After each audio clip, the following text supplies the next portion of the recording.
Hello, Macadors Football Fan TV. We're here for the African Nations Cup. Nigeria taking on Egypt. I'm joined by Gary Spain. You looking forward to this one, Gary? Yeah, Paul, the football hasn't been great so far, but this is a real heavyweight clash. It's two of the biggest teams in the tournament and certainly two possible winners. I think Egypt are the record winners. I think they've won it 7 times overall.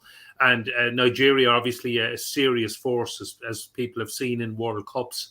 And yeah, it is at the group stage, but there is a very important element to this game as well because the runners up and now I have no doubt these two teams are going to finish 1 and 2 in the group. They're going to qualify, but the winners in this group just play one of the third place teams, whereas the runners up play the winners of Group E. And the winners of Group E are either going to be Algeria or the Ivory Coast, which is a serious test in the round of 16. So neither side is going to want to lose today, and I think definitely both are going to be going for a win. So hopefully a decent match. There seems to be a decent crowd at the game as well, which is good to see. And hopefully we're going to get a good game. Yeah, obviously the standout player in this game is Mo Salah. He's probably the best player in the world at the minute on current form, depending on who you speak to. But yeah, and Ian Nacho as well, I suppose, for Nigeria is probably their biggest player that I can see starting there. Ndidi is starting as well for Nigeria. I think he's a very good player at Leicester. Yeah, but from a more attacking point of view, like. Okay. And I see Alex Iwobi only made the bench, that superstar at Everton. I'm sure you're badly missing at the moment. Yeah, he's awful. But anyway, the less said about him, the better. Darren O'Hartnada is in the comments. He says very little at the Senegal match yesterday. I didn't. See the crowds have been awful actually in general. And I didn't actually see the Algeria game earlier on, but I saw bits of it, and the crowd seemed to be terrible at that as well. Apart from Cameroon, obviously the hosts, and but this seems to be a decent enough crowd. Both countries have got quite a bit of travelling support. Obviously a bit further for Egypt to travel than for Nigeria, but it's good to see. And I suppose this is more attractive for a neutral as well. One of the issues with the crowd is you have to be fully vaccinated to attend these games. And the vaccination levels in Cameroon are actually quite low as well, which I'm sure isn't helping. And there are capacity restrictions, but I don't think, I think it's something like 60% or 80% for Cameroon games, and they're not being tested at all. But it does look like both teams have got a bit of support, which will be good to see and might create a bit of an atmosphere. Because it has looked terrible without the crowds, you know. Yeah, I was going to say to you, is COVID probably a reason why the crowds were so low? And obviously, it is a factor from what you just said there. This is probably, now I can't say for definite, I may have watched the game in the past, but I think this is the first time I've actually watched an African Cup of Nations game. I didn't get to watch the Cape Verde game the other night because I know Barry's in the comments there. Barry's always a good man for a comment as well as Daz. He says it was great seeing Roberto Lopez line out for Cape Verde the other night. And it was, to be fair, it was great to see so much traction around him. I think we said that last night in the watch along for the FA Cup game. Gary he was on Sky Sports and every Irish page or outlet were reporting about him. I know the Independent did like a diary about it. I think they're having a whole diary throughout the whole tournament on him. So it's great exposure. Shamrock Rovers as well were obviously putting out stuff as well, wishing them well and stuff like that. But it's one of those things where, you know, I think if he stayed with Ireland, like if he stayed just representing Ireland, there's likelihood he'd probably never get a cap. But now he's playing with Cape Verde and playing in the African Cup of Nations, which is like, you said it as well last night, it's like their version of the Euros, you know? Yeah, it's fantastic for him. And it's nice exposure for our league as well that we have somebody playing in this tournament. Now, there's some phenomenal amount of countries actually being, players playing in leagues, obviously, across the world. But it is great to see somebody from the League of Ireland or the SSE Electricity League. So, and Pico obviously starting as well. And a great start for them because they won the first game. They're in a tough group. They're in with the hosts and in with Burkina Faso as well. But 4 of the 6 third place teams do go through. So they will have a good chance of going through, particularly with that win on the opening night. Yeah, well, as you say, because there has been so much negativity around the African Cup of Nations, it was actually a good news story with Pico, So, fair play to him. John is my cat is in the comment, and he says, "Where will we finish in the Nations League?" I'll let you answer that one, Gary. Put you on the spot. Oh, if you have to put me on the spot, I'm going to say second in the group. I think we will definitely finish ahead of Armenia. They're probably the weakest team in Group B, and it's good to draw them. It's probably going to be quite close between ourselves, Ukraine and Scotland. And I appreciate Ukraine and Scotland are both in the playoffs and we're not for the World Cup. But I'd be optimistic enough that we can compete and finish second overall. Yeah, I think what you're saying is true. Like we are in. I know we've been saying it over the last number of years that we're in transition, but we passed that transitional period now. I would say in terms of we brought through a lot of players, and I don't think we're gonna bring through as many young players again. Like for a number of years, I think they'll be brought in gradually. Obviously, Stephen Kenny brought in a host, about 10 to 12 players. Gave them their debuts and stuff like that. So I think we're all right for now. But I think gradually you start to see players being brought in if they're good enough. I think Stephen thinks they're old enough. So I think we'll be in much better shape for the Nations League, and it'd be interesting to see who makes the squad by then. The squad could be so different through injuries, through everything else. The players that we spoke about last night, if anyone didn't see the show we were doing last night, there is so many players that could come through there. Your Evan Ferguson's, your Gavin Kilkenny's, and I'm sure there's more that we just can't think off the top of our heads because we're obviously watching this game. So it will be interesting. I think we're starting to add a lot of quality to the ranks of our team, and it'd just be nice to see a lot of our players playing a bit more regularly at club level, whether that's in the Championship or the Premier League or wherever. It'd just be nice to see our players playing that bit more regularly because they just haven't been. Darrell Lenihan was another one I was forgetting there. The good thing is that we, as you say, we have brought through a lot of young players, but they've also got a lot of international experience now. Yeah. So the likes of Jason Knight, Jason Malumbi, etc., Adam Ida, Darragh O'Shea, and he'll be back as well, etc. Gavin Bazunu, I mean, how many caps has he got now? He's played in the last 10 games now, 11 games or whatever, most of them anyway. So that's great to see, and they will. And I mean, I think this time it is important in the Nations League that we actually go out to do well and to finish high up in it. I don't think we've taken it seriously enough in the past, and if we can win our group, it's a guaranteed playoff for Euro 2024. If we finish second, we've a good chance. A good second should definitely get us a playoff as well. And I think it is important to finish as high as we can, and it'll definitely help seeding. Obviously, if we could win the group, we'd get promotion up to League A, which would really be a great boost. We'd be playing against some of the top nations in the next Nations League, and which would be fantastic. And I'm sure it'll be very lucrative for the FAI as well. But so I'd like to see us really taking this seriously and hopefully have a playoff in our back pocket before we even start the campaign for qualifying for Euro 2024.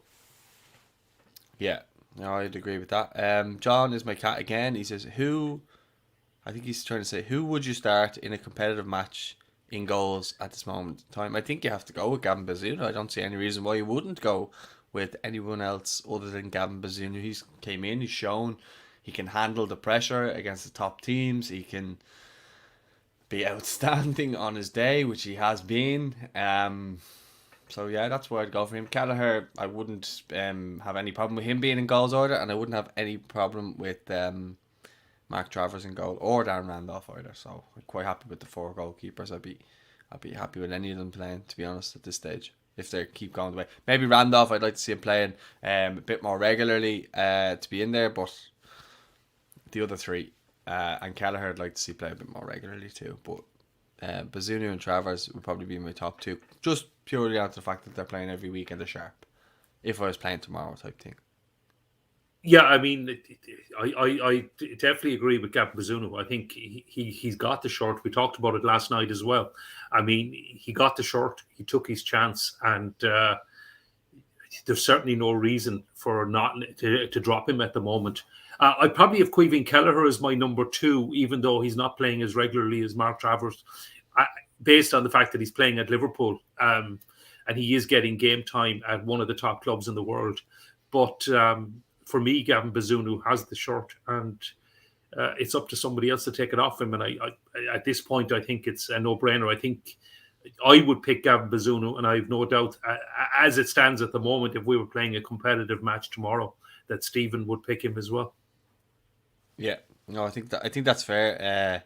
Sean says, I think I said this last night. He says Kelleher needs to go out on loan when Alisson is back.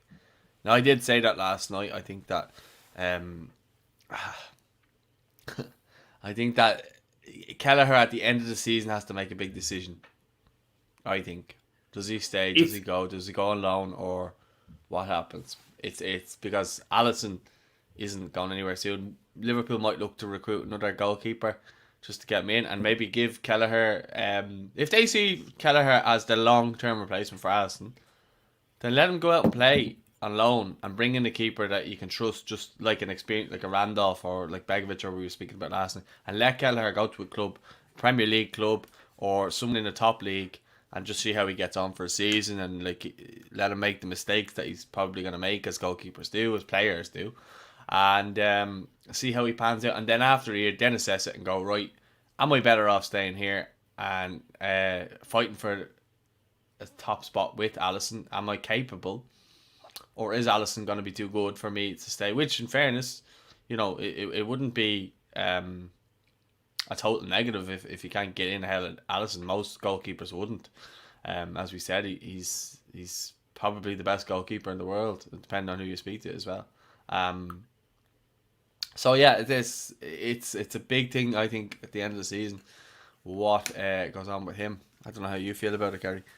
Yeah, it's a tough one because he is at one of the top clubs in the world. He is the number 2. He is getting some game time. He's working obviously with fantastic goalkeepers and goalkeeping coaches every day. So he will learn a huge amount from Alisson. But yeah, I hear what you're saying, and I certainly would like to see him play more often. So maybe go out on loan for 6 months or a season. And I think it's a season, yeah, a season. Yeah. So maybe next summer to go out on loan.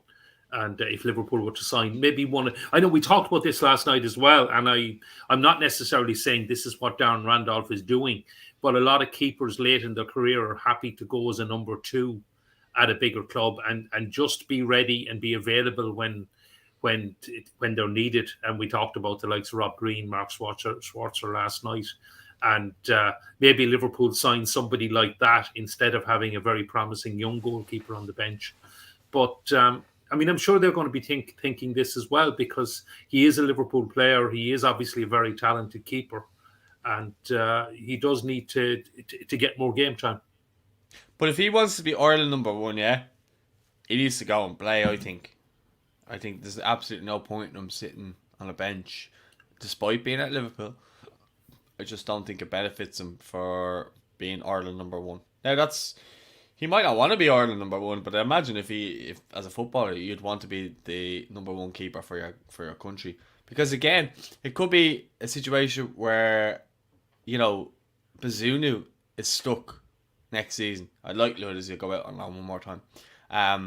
But if he doesn't, and Pep wants to keep him as the number 2, then he is in a bit of a situation where he needs to go, right, what do I do here, because I can't get in ahead of Edison. It's crazy to think like 2 goalkeepers have that situation, but it could totally go the other way next season, where Bazunu could be the one looking to get game time and Kelleher could be the one out on loan getting first team football. But again, he's 23 and Bazunu's 19. So Shay Given said it as well, and I said it last night about the appearances. Like, I think Kelleher has 11 appearances and Bazunu has 50 senior appearances, and the age difference as well. So Bazunu's shown that he can go out on loan and do well at these places, and he had the Rochdale manager absolutely like mind blown by how good he was, and the Portsmouth manager now. So he's gone out and he's done it, he's proved it, took his chance when called upon with Ireland, as we spoke about. And even in that Luxembourg game, he was class. I know we lost the game, but he was class. And every game we've seen him, he's impressed. Yeah, he's taken the short. As we said, you can't make a case to take it off him at the moment. I would like to see him go at a higher level. I mean, I don't think if Yeah, Portsmouth yeah. are going to go up, they're only going to go up via the playoffs. And I would think Gavin is good enough now to play in a Premier League club or maybe one of the leagues abroad. That he's an international number one as it stands, and at the very least, he should be playing for a championship club. I think next season. Yeah, I think when you play as a oh, Egypt are in here. Oh no, keeper has it. Oh no, keeper has it. Yeah. Oh, you must be on top. You must be synced up with me now, eh? Well, I think we're both on Sky. I was on Yeah, Sky. yeah. Sorry, I'm on Sky, but I think you must have watched BBC on an aerial or something, was it? Or Just on the Skybox, yeah, last night. on the Skybox? Okay, because my Skybox then was behind yours. I don't know. I think it was only 2 seconds or even not even. Yeah. But yeah, if anyone's just joined us, it is 14 minutes played and it's 0-0. Hasn't been many chances, to be fair. I think they're just trying to figure each other out at the minute.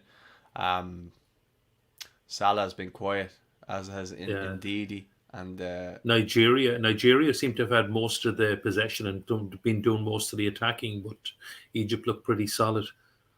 yeah, there's a lad there, Trezeguet. Is that the Trezeguet that was playing with Villa last season? Yeah, it is. Yeah, He's a Trezeguet good with Villa. player. Yeah, yeah. He's a good And player. El Neni, is it El Neni? Mohamed El Neni Yeah, of he's in Arsenal is there as midfield. well. Yeah, And, he's in midfield. He's decent. And Joe Aribo of Rangers is in the Nigerian midfield as well. You can see him there. He stands out. He's a very distinctive hairstyle and everything. But so there's quite a few players there that certainly, if you're watching British football, that you would know or see on a regular basis.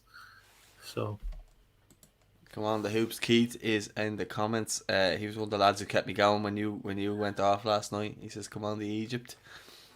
I have no preference of who wins this game. I'm quite neutral on it. Yeah, Alex Iwobi. I hope he wins. Awful player. So I did get to see the 3 Egypt games in the World Cup, and they had fantastic fans in Russia. The last time, but they flopped on the pitch, and I actually just saw them recently in the Arab Cup as well. But yeah, I'm just really watching it as a neutral rel and no real skin in the game. But I'm just hoping it's a good game because football hasn't been great so far. I think this tournament, maybe it needs to wait till the knockout stage with 16 of the 24 teams going through. And that's another thing, Paul. I don't know what you think about this, but I hate these 24-team tournaments, because you get 16 of the 24 going into the knockout stage, and there's a lot of sterile football then. And for me, it's either 16 or else go the whole hog and go to 32. Yeah, I tend to agree with you. As you say, you don't want to be having the sterile football, and it's just... It doesn't really make it that interesting, whereas obviously when you're coming down and you're narrowing it down to so many, that's when it becomes interesting, and that's usually when the better teams kind of come to the fore, and that's when you get the best football, I find, in knockout football. Yeah, it's interesting. They're talking about the Euros possibly going to 32 teams now, even by 2028. Well, I'd only like that because we might get in it. Well, I think the quality is there in the Euros to go to 32. I prefer 32 to 24. And better than this. I mean, if you take it, okay, it'll certainly help our chances. But I think there are 32 teams, and it would make the group stage more interesting then, because only the winners and runners-up will get through. When 4 of the 6 third-place teams are getting through, it's making it a bit ridiculous. And particularly if we get to host the Euros in 2028, there's talking about a bid from these islands, and I'm not sure how this is going to work, but they said with 8 groups that England would only get 4 of them. I presume Scotland to get 1, Wales to get 1, and I'm not sure if they can give one to Northern Ireland, but they could certainly give a group to us as well. And maybe the 5 countries would get to qualify directly as well, which would be fantastic. Don't know how that would work, whether you get 5 places out of 32 as hosts. Would Northern Ireland not get it because they're not a real country? Well, okay. We can... I'm saying they probably won't get it because they don't have a stadium that's big enough to host. As even Windsor Park is 18 or 19,000, I was just throwing a bit of bait out there. That's all. Yeah. So, or maybe Scotland might get 2 groups. I'm not sure. But the thing I saw was a bit vague, but it did say England were only going to get 4 of the 8 groups if it does go to 32, and we do get the host. So, I don't think it's going to happen, though. I'd like it to happen, but I don't think it'll happen. It seems, well, the original plan was to bid for the 2030 World Cup. Now, I don't think that's going to happen because UEFA seem to be favouring the Spain-Portugal bid as the Euro, and you really can only go with one bid from Europe. And but certainly, it's speculation in the English papers was that we might even get a free run in the Euros to withdraw. So it'd be interesting to see if that will happen. Obviously, Germany got Euro 2024, which is going to be a fantastic place to go and watch football. Great place to host a tournament. It'd be really fantastic if we could qualify for it.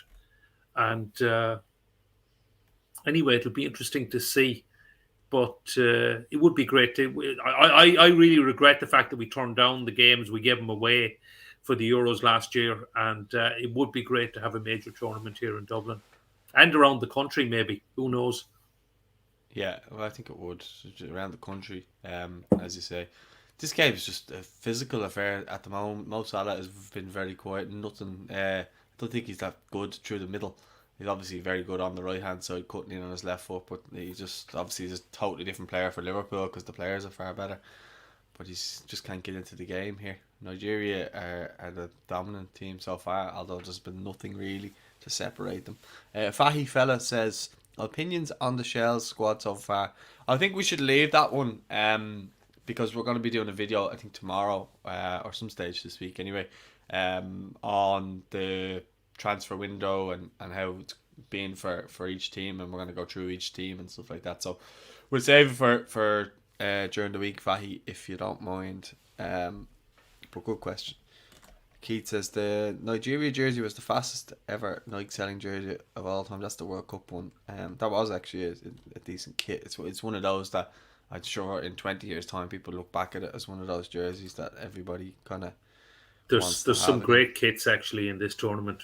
They do look great, Yeah, I think everyone just likes the Nigeria because it has kind of real Irish colours in it.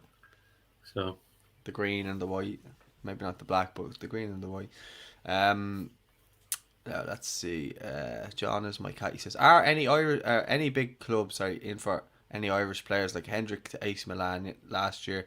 I haven't seen any, to be honest with you. I know there's a couple of clubs in for Jason Knight. Sorry, when I'm reading the comments, I'm looking here, and when I'm watching the game, I'm looking there, and the camera's here. So just in case anyone's asking, I think Jason Knight has been linked with Premier League clubs. He's been linked with Everton, which I'd actually love for Jason Knight to go to Everton. I think he's perfect for what Everton are missing at the moment. Is that player that links the midfield and attack.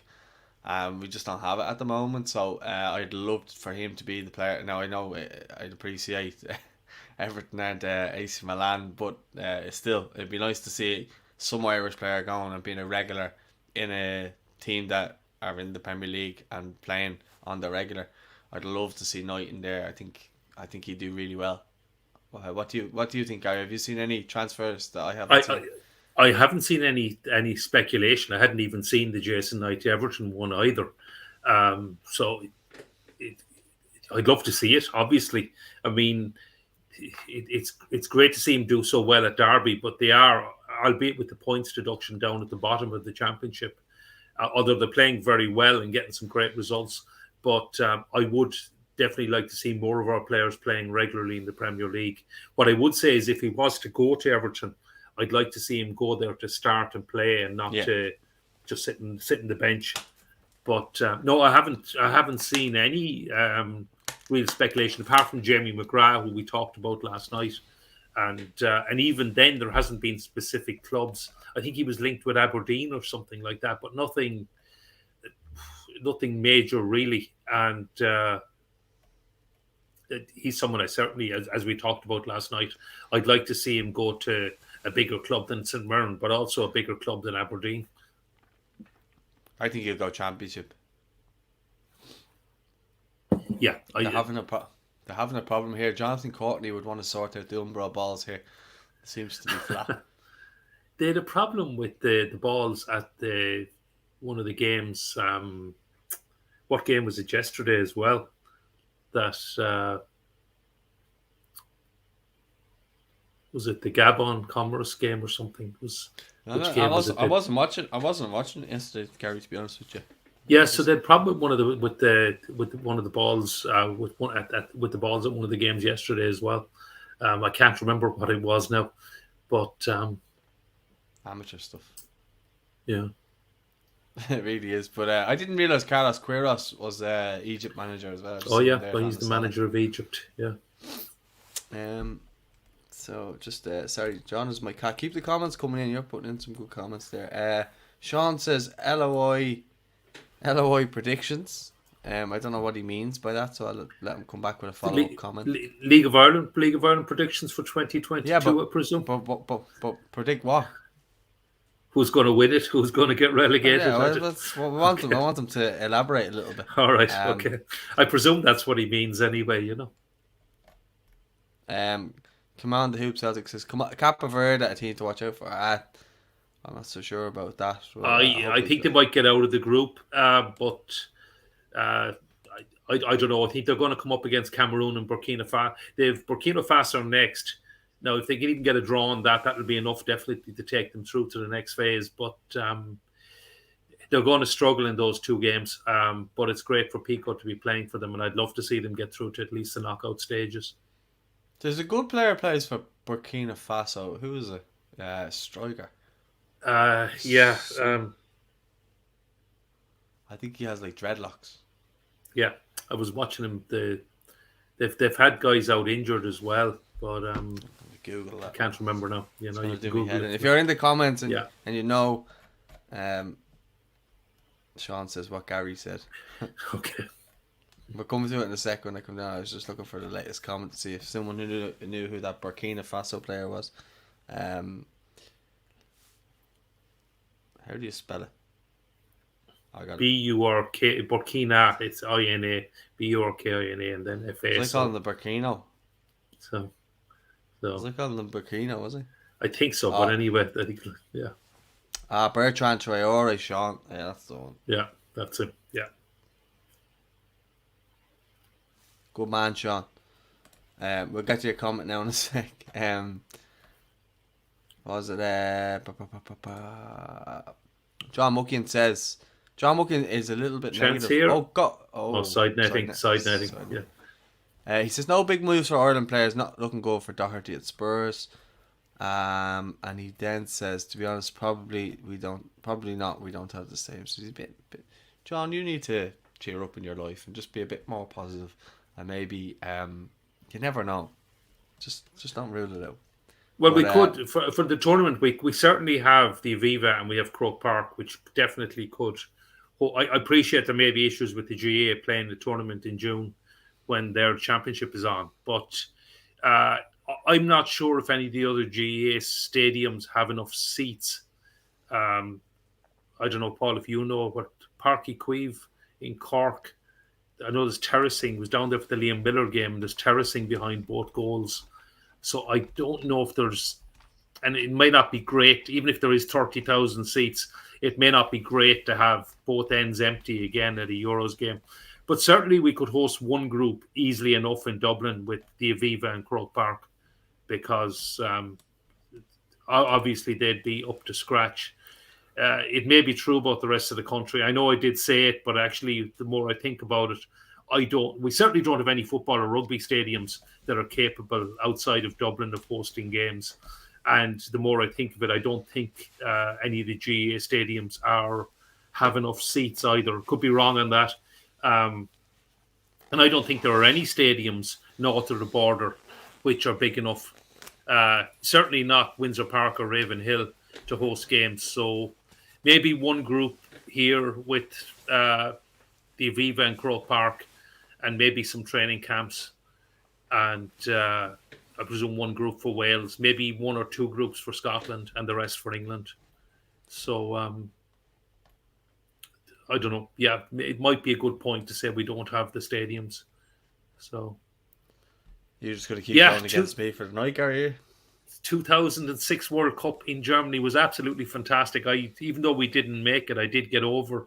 I actually made 4 trips to it, and I got to quite a few games, and I loved it. Yeah, Germany's a great place, and it would be absolutely fantastic if we qualify for the Euros. Fantastic place to watch football, and probably my favorite country in Europe actually to watch games. I probably watch far more English games on TV, but if I had to choose, probably Germany is just a great place to go and watch football. Great fan culture. You can have a beer, have a bratwurst or whatever you fancy in the stadium as well, and great atmosphere of games. Even down to the 3rd and 4th tier in Germany, there's a fantastic atmosphere. Yeah, and they do football for fans the right way, in my opinion, with their season tickets and so on, all affordable. Come on, Hoop says, what's the stadiums like Cameroon that's hosting the tournament? I don't know what he means by that. The stadiums look quite good, actually. The stadium they had in the capital Yaoundé for the opening match, the Cameroon Burkina Faso, looked actually fantastic. They've seemed to spend a lot of money. This one looks a bit more basic, but the stadiums have looked pretty good. I think they have 6 stadiums in about 5 of the cities, and most of them look reasonably good. In fact, in some ways, you wonder, has it been a bit of a waste of money to spend so much on all these stadiums that they really only need one for the national team? And okay, I appreciate they might want to bring games around the country, but most of them are pretty much empty for a lot of the games. Oh, good ball into the box there. Nigeria have it there. Iheanacho, what a goal! Number 1, 1-0. 1-0 to Nigeria. I tell you, were saying he's not a good player. So, Great strike in the left peg. Yeah, he took that very well. Just looking at the comments, so it's 1-0. I'm just gonna update that so if people are. Oh yeah, no, he's a fine striker. I just think Ndidi is probably more their star player for me. I think really impressive player for me at Leicester. But 1-0 to the Super Eagles. What was it, 30th minute?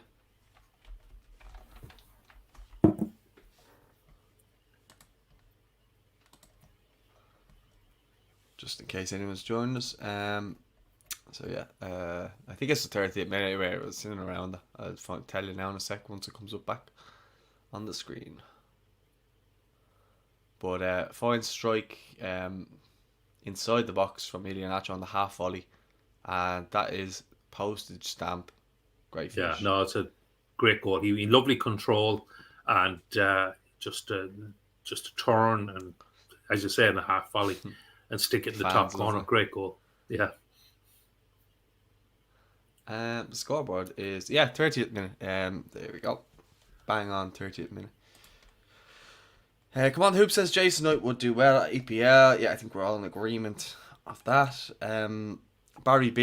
Barry Broaders, I think that is. He says, I'm honestly disappointed that McGrath is linked with Aberdeen. I also think he'd do well in top 2 leagues. And he is. He is also linked with Birmingham and a couple of other championships clubs. So I wouldn't really take, much notice of him going to Aberdeen. I think he'll go to. England. Mo Salah is nearly in here. Defended that. Gary, what do you think there? I think you spoke about that last night, but could you honestly see him going to Aberdeen?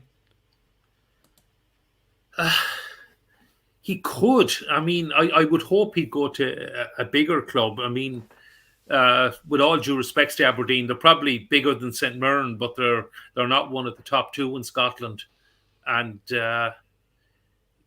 I don't know. I think he could. I think I think certainly any championship club would be better than Aberdeen, and I think he's well capable of going to the championship or possibly even one of the lower Premier League clubs. But I think the championship is probably more realistic. He had been linked with Middlesbrough in the summer, and I'd rather see him go somewhere like that really than go to Aberdeen. But yeah, there was talk of Aberdeen. I did see that, Yeah, just while we're on the topic of Middlesbrough as well, Callum Kavanagh Graham Kavanagh's son. We were speaking last night about players coming through. We need more goal scorers coming through between himself and Evan Ferguson, two really, really top prospects.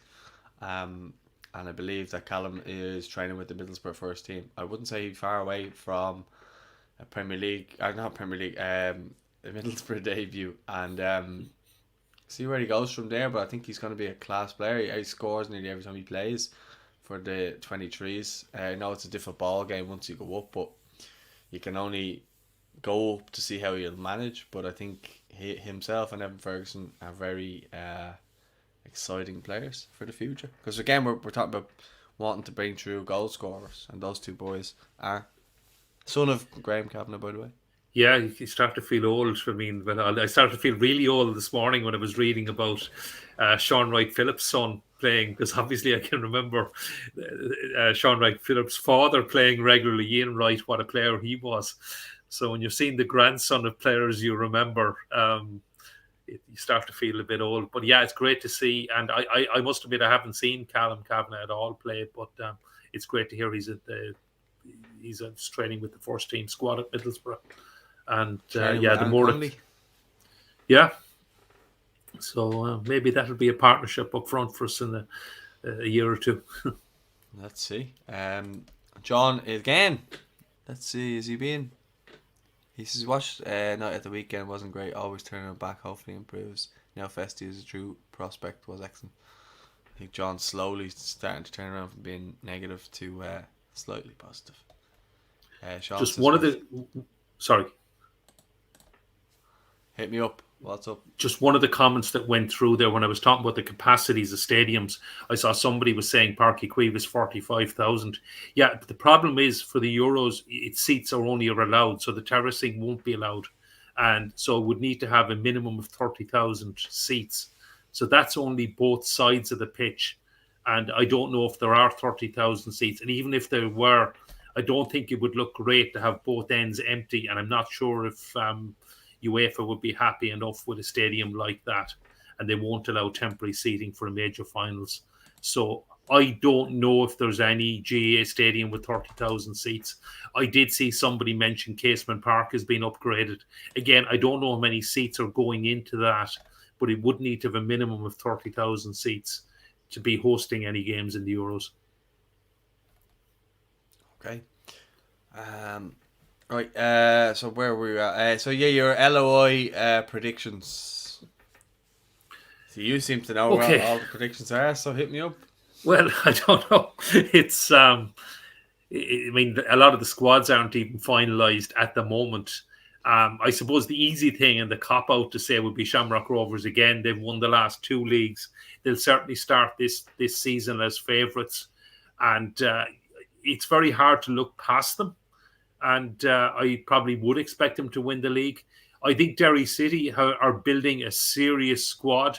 And if there is anybody going to challenge Rovers this season, I think it's more likely to come from Derry than the likes of Dundalk or Bows or even Pats. But Pats definitely. But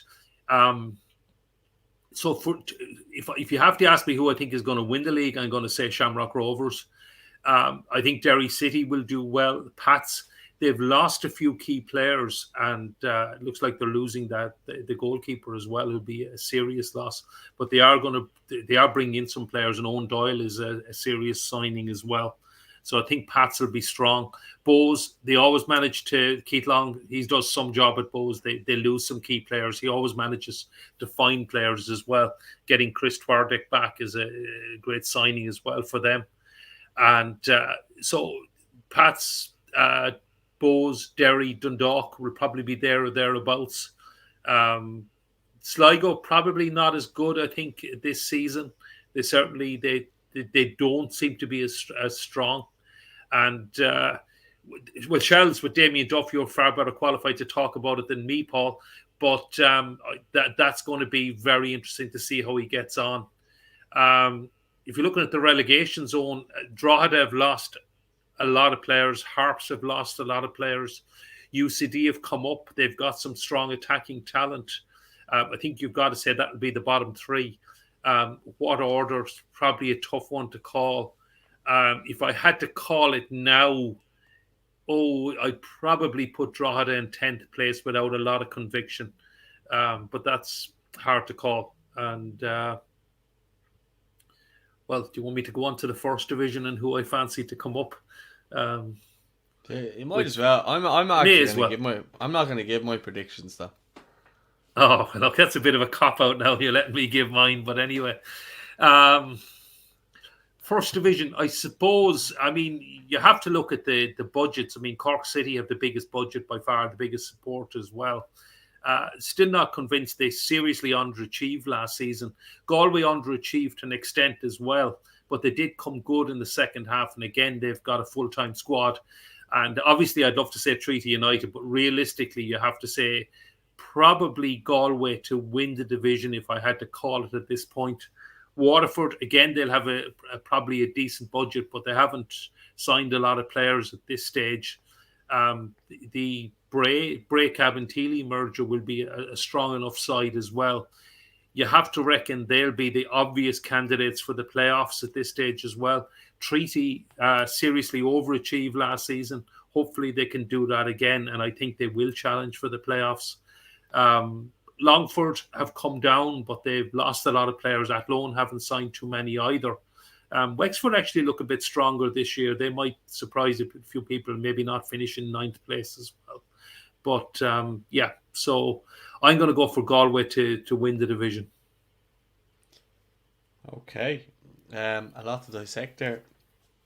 I think with Shelburne, it's gonna be a case of just finish as high up as possible, and anything else be a bonus. Like Drogheda this season, where they were almost, in European places, and they kind of fell away towards the end. I think if Shell's got anywhere near Europe next season, it'd be an absolute bonus. But you've mentioned so many teams there who've strengthened and will be strong that it will be tough, because you're gonna have Sligo will be good. You'll have Bows, they'll be good.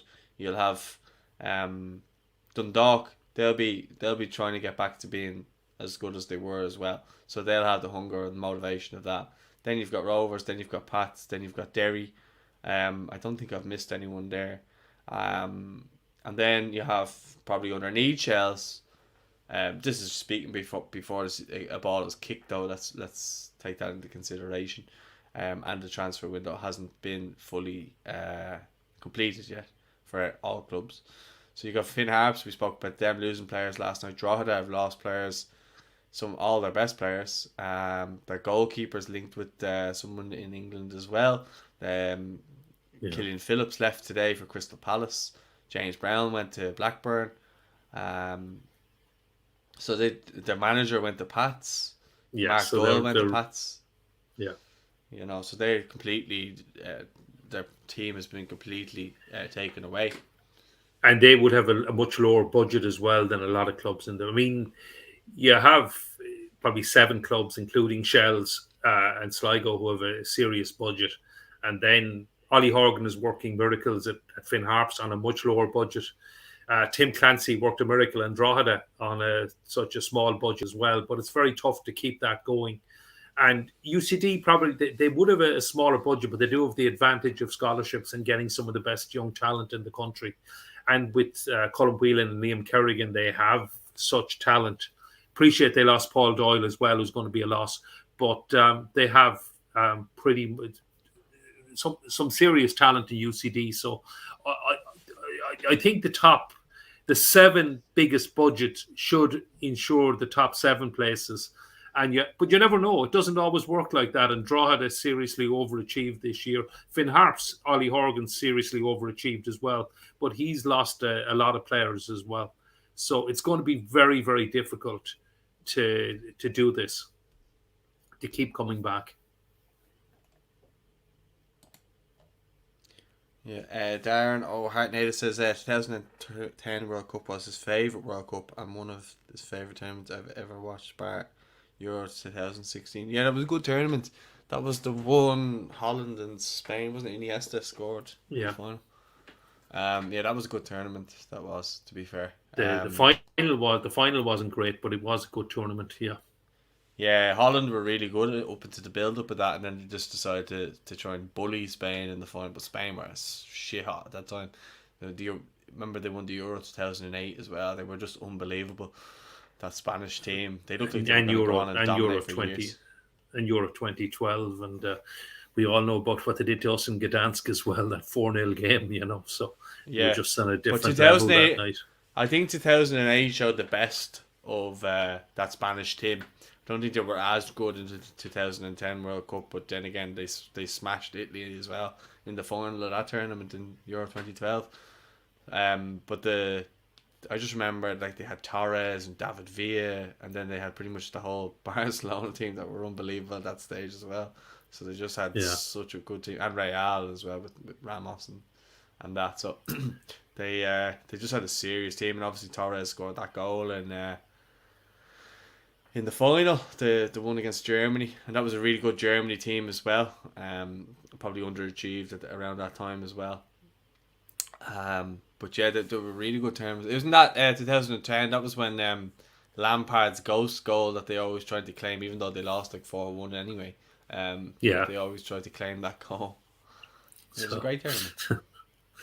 yeah, it was, and some great games. I mean, even one game I was at was actually USA Algeria, which was an absolutely cracking game, and the Americans won it with more or less the last kick of the game. But both teams were going for it, needing the win to Algeria were qualify. lucky in that game, weren't they? They were they played really, really well, Yeah, and I remember. they'd fantastic support as well, brilliant atmosphere, and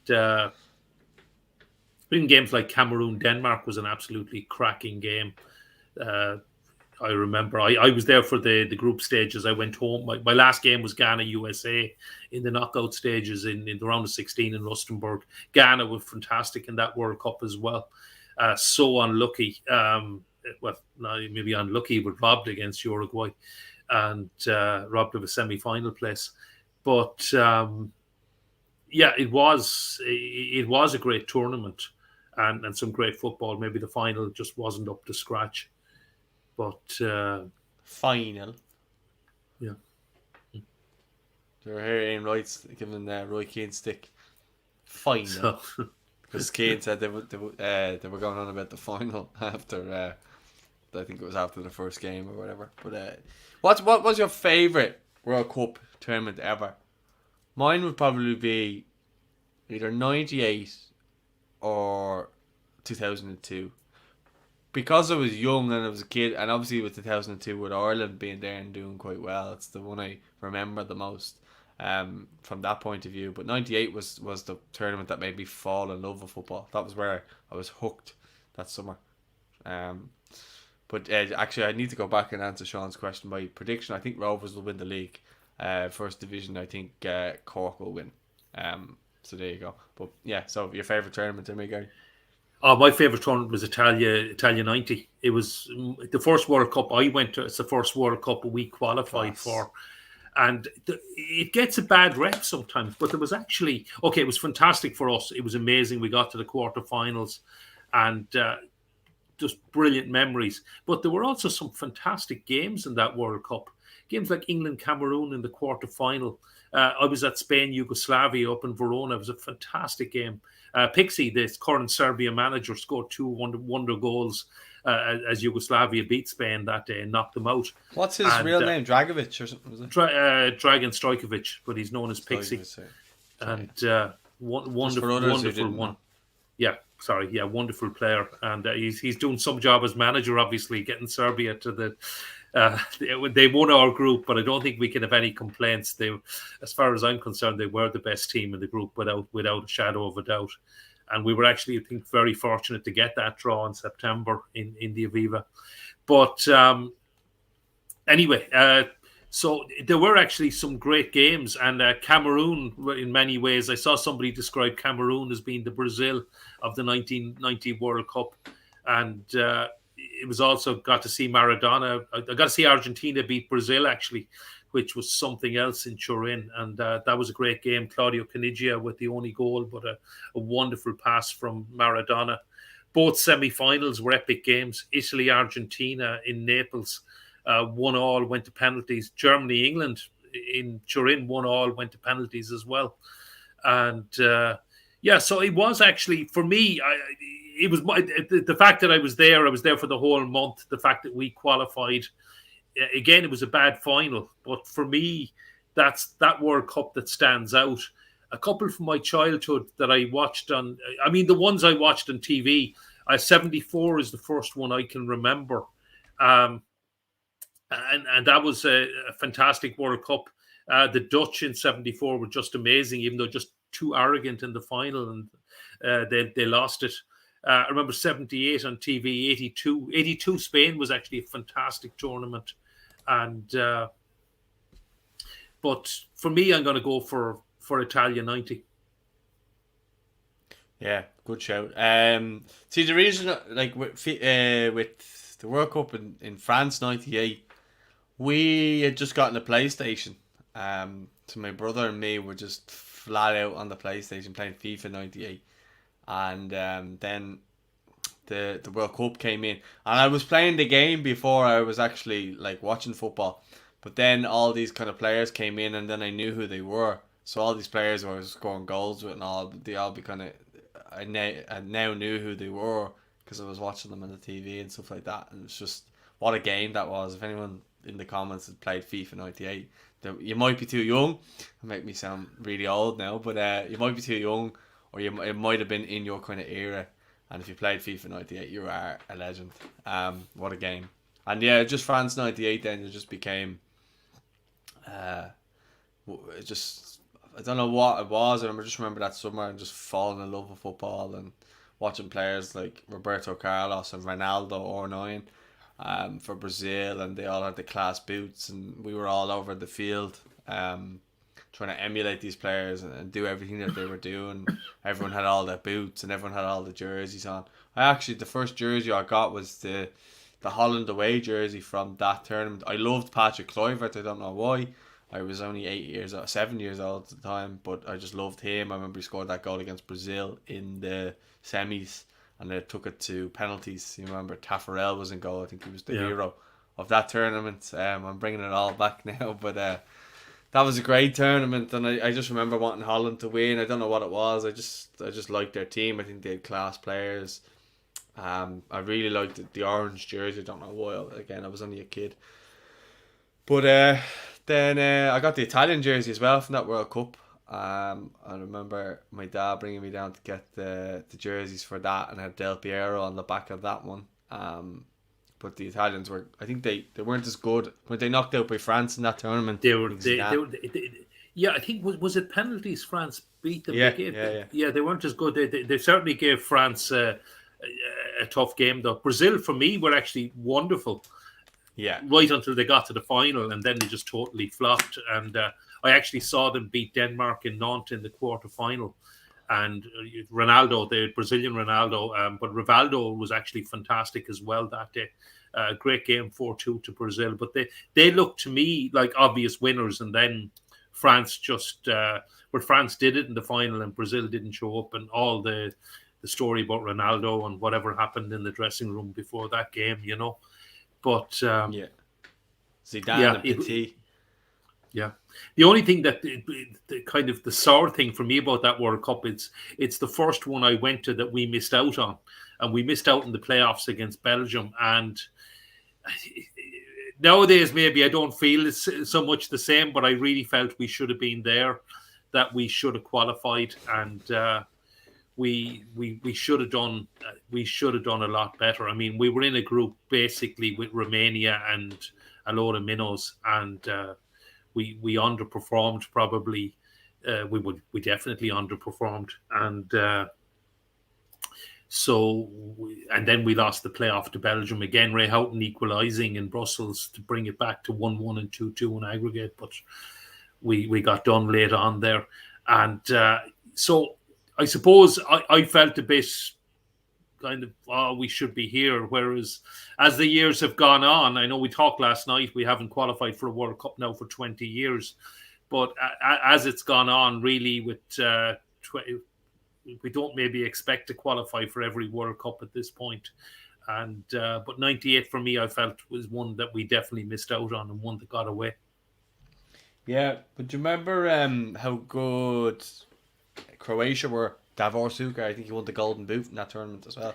Yeah, they were excellent. I actually saw them beat Romania in the round of 16 as well, and that wasn't a great game, to be honest. But yeah, they were the shock team, because they came from nowhere, got to the semi-finals, won the third place playoff as well, and they're probably a bit unfortunate to lose to France, hammered Germany as well, and. Yeah, and then of course they came to Dublin the following September, and we beat them 2-0 at the start of qualifying for Euro 2000. Do you know what that was, Gary? What was that? That was my first ever Ireland game. Well, what a game to have as your first game, you know. 2-up Roy Keane and Dennis Irwin, wasn't it, in the first 16 minutes? And fantastic performance and a superb win, you know. Class. And talking Lansdowne Road. Yeah, sorry, go on. Talking of tournaments that got away, whatever about France '98, you can make a case that maybe we didn't deserve, but Euro 2000, we absolutely blew it. Macedonia, oh Jesus, it still haunts me. We were a goal up in the 93rd minute, and they were missing about 8 regulars. We should have been 3 or 4 up, and we'd absolutely destroyed them. And Goran Stavreski headed the equaliser from a corner, and Sickner. And then, of course, we lost the playoff to Turkey on the away goals rule, but it was definitely we should have got out of that group. We had the group 1, and we blew it. Some great home performances actually in that. I talked about the Croatia win. We also beat, I think they were still called Yugoslavia at the time, or they were. I remember, because didn't they score a late goal away from home, and that cost us? I remember my dad sitting here watching it. No, in the away leg. We were beaten 1-0 away to Yugoslavia and beaten 1-0. Croatia got a last minute goal to beat us, Davor Suker. But what really cost us was the Macedonia goal to equalise in the last game of the group in Skopje. We were 1-0 up, and if we won, we were through. We had won the group, and they equalised. But we beat Yugoslavia at home as well. Mark Kennedy with a fantastic goal. We beat them 2-1 in Dublin, and we were very good at home in that group. And we won all the matches, I'm pretty sure. And we lost in Croatia. We lost in Belgrade. But, it was the draw in Skopje that was the absolute killer, because we had the group won with the win. Just on the 2002 tournament, that was class. That was just everything about that. Like, I just remember, because we used to wheel out the telly in the classroom, and we'd be watching it, and all the everyone who was in our class were all football mad. And obviously I think the game we'd been watching in school, there was 2 games. There was the playoff against Iran, and we watched that, and that was great. And then obviously when we were in the World Cup, we had the game against Germany where Robbie scored, and we were all running around the classroom going nuts. As what we would have been 11 or something like that at the time. So we were all just going nuts. We were in 5th or 6th class at the time. I think it was 5th class. And it was just what a tournament. And it you remember key things from that tournament, like Ronaldo with the mad haircut. Rivaldo, remember he went down like a ton of bricks when was Altai against the Turkey, I think. Yeah, it was disgraceful. He kicked the ball at his leg, and he went down all his face. Ronaldo had come back from serious injury. I think he'd been more or less out of the game for so long. Came back for that World Cup and was top scorer again. Superb. I was just so happy to see him doing well, because he was just such a legend, and everyone thought his career was over, and the way he came back, and it was kind of that was when kind of Ronaldinho was born as well. He scored that goal against England, the one that looped over Seaman. So that was obviously a good World Cup for that too. Then do you remember was it England and Argentina as well? They had a game, and England won that actually. Yeah, Beckham scored a penalty, but 4 years before that, Simeone, remember, he got him sent off. Michael Owen scored in that game. Yeah, it's all coming back to me now. But that was in my youth, when I knew absolutely everything. So good times. Well, That was a good World Cup, and Germany were class then. Remember Miroslav Klose got like 4 goals against Saudi Arabia, and they hammered them like 9-0, and then we had to play Saudi Arabia not long after. Yeah, it was 8-0. He scored against us as well, actually.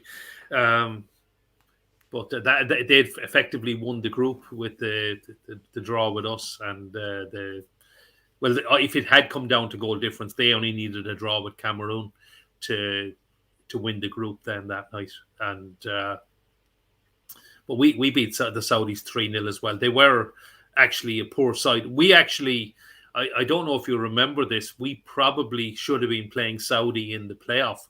The draw was done very early, so I think I think we knew even before the Dutch game, if I remember rightly. Certainly it was around the time of the Dutch game. I think we knew before we played the Dutch in September that the runners-up in our group were going to play the Asian runners-up, and their campaign was still going on. And Iran looked dead set to win the section, and Saudi looked like they were going to be the team we were going to face. And actually, Bahrain shocked Iran, which put Iran into the playoff. And I think Iran would have done far better in the World Cup than Saudi did, because Saudi pretty much flopped. They gave us a bit more of a scare, yeah. Yeah, and actually, it worked out very badly for me. It worked out okay in the end, but my passport was already in the Saudi embassy in London, looking for a visa to go to the game. And the only way you could go was actually a business visa. And I had organised a work trip at my own expense. I worked for an American multinational at the time that had offices in Riyadh and Jeddah, and I'd got a letter. I basically had offered to go for free and talk about the stuff I was working upon for free if they'd give me an invitation letter. But my passport was in the Saudi embassy in London, and Bahrain beat Iran and suddenly changed suddenly realised, yeah, not only do I need a visa for Iran, I need my passport back pronto. So I had to ring the embassy and beg them to please cancel my visa application. My work trip is cancelled, and please send me my passport back immediately. But I did get it back in time, and I did. It was actually much easier to get an Iranian visa. You can go to Iran as a tourist and visit very easily. And so I was planning ahead a bit too much on that one. But Saudi qualified directly, but flopped completely at the World Cup, and they were hammered. There you go. In the 3 games.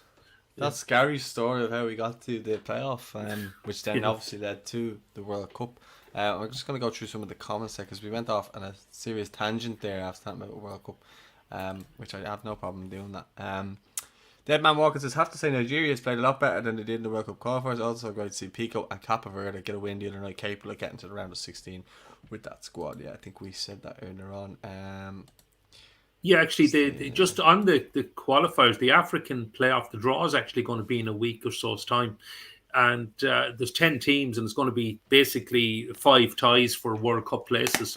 There could be some serious matchups there. Yeah, Nigeria did underachieve a bit, as he says, and I think they were in with Cape Verde, if I remember rightly, was it? But anyway, Nigeria are in the playoffs, but there could be some serious matchups there, and in fact, if anything, the playoffs could be even more interesting than the finals of the AFCON, because probably some strong teams could miss out. Yeah. Barry says, with Scale starting to get games at Celtic, I can see him making a good claim for that Ireland left back spot with Stevens getting on a bit. What do you think, Gary? Yeah, if he plays regularly, he has got quite a lot of game time for Celtic, but I don't think he's the regular left back yet. And but certainly it's great to have the competition. Ryan Manning is in the mix as well. Enda Stevens hasn't got on too much. He still has a few years left as well, and he is the man in the shirt, and with the possession of the shirt. And but look, the more options we have at that level, the better. But it would be great to see Liam Scales start every week for Celtic. Yeah, well, let's just see how he gets on. Barry did have FIFA 98, absolute classic. I had it on the N64. N64, what a console as well. GoldenEye, what a game. And Super Mario as well. Oh, unbelievable. Someone's asking what's the score. It's 1-0. Ian Nacho scored. The striker off Leicester. He scored a peach of a goal. Who else? Darren, you remember FIFA 98. I don't know who Darren is.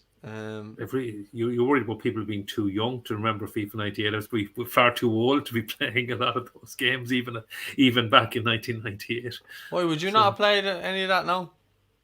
No, I mean, Yeah, PlayStation 1 that was FIFA 98. Yeah, so I didn't have any of those at that stage. It was probably just that whole era passed me by, That's no, Gary. FIFA 99 was a good one as well, I have to say. No. And I think FIFA 01, it was Ronaldinho on the cover. No, FIFA 03 that was. Just some really good games. Anyway, McAteer fly kick against Macedonia. That was the other Macedonia game. Actually, that was another disaster, and that's where the expression "I had a Macedonia" came from. That was the '97 game. We lost 3-2 in the famous orange shirts. But for me, the '99 game is the real disaster because that '97 campaign, we were always going to finish second. I suppose we dropped enough points as it was. But in '99, Macedonia away was the last match of the group. We were winning 1-0 in the 93rd minute, and Macedonia were missing 8 players, 8 starters. They were decimated. We really should have put them away. And they scored with that header. It cost us a place, cost us qualifying for a tournament because we went to the playoffs, lost to Turkey on the away goals. So, yeah, the McAteer's fly kick was the red card as well. I don't think we can say that was too harsh. But anyway, yeah, Macedonia probably want to avoid. They're actually a lot better now playing as North Macedonia. They're obviously still in the hunt for the World Cup, although they have to get past Italy and possibly Portugal or Turkey as well. So I don't see that happening, but hats off to them. They also qualified for the Euros. So they're definitely a team and beat Germany in Duisburg as well. So definitely a team on the up and fair play to them. Yeah, I just see there, Daz, it says Suarez handball from the 2010 World Cup as well, put poor Ghana out. It was actually very harsh on Ghana because Asamoah Gyan didn't hit the crossbar with a penalty, and then they went to penalties and he missed his penalty in the penalty shootout, and Uruguay ended up winning, and Suarez was celebrating after getting sent off for the obviously saving the ball on the line, which you can understand why he did it, but you can understand why he did it. I mean, certainly what I would say is if that was an Irish player in the same situation, yes, please handle the ball. Yes. I mean, yeah. But Ghana, I mean, everybody felt for Ghana. It was an absolute... they were a deadly team at that stage. They had Sudi Mantari and they had Stephen Appiah in midfield and they had Asamoah Gyan and they had all them deadly little dances as well. Do you know what was really good? The first game of that tournament, do you remember South Africa played someone and Shabalala scored? He scored a cracker of a goal. I hadn't gone out. I went out. I watched that game actually in work in the canteen, and who was that they played? Was it Europe? Was it Mexico or Uruguay? They played in the opening match. I think it was Mexico. Yeah, Shabalala, and they had the. They had the song as well, Wave Your Flag. That was another classic as well. Yeah. Oh, the music and everything was fantastic. My first game in that tournament was Spain-Switzerland, and Switzerland actually beat Spain in Durban, which was and Spain went on to win it, but that was a Fernandez scored, didn't he? Gelson Fernandez. Was it? I can't remember now. Yeah. Yeah, I think it was because I remember. But they went on then to dominate that tournament. That's right. Yeah. It was against Mexico, Shabalala, and they all did the dance. They were like, and they all started turning around. Yeah, that was obviously with France in that group. That was one group I avoided. I definitely did not want to see France in that tournament. What happened in the playoffs, and I didn't see any games in that group actually. Yeah. Sure. Look, thinking of France, do you remember when Senegal got into the World Cup and they beat France as well? That was 2002, the opening match, wasn't it? Yeah. Yeah, with El Hadj Diouf. That was kind of when he was born to the world, like I mean. And Salif Diao as well. Senegalese players, they were quite good. And he got the move to Liverpool off the back of that tournament, didn't he?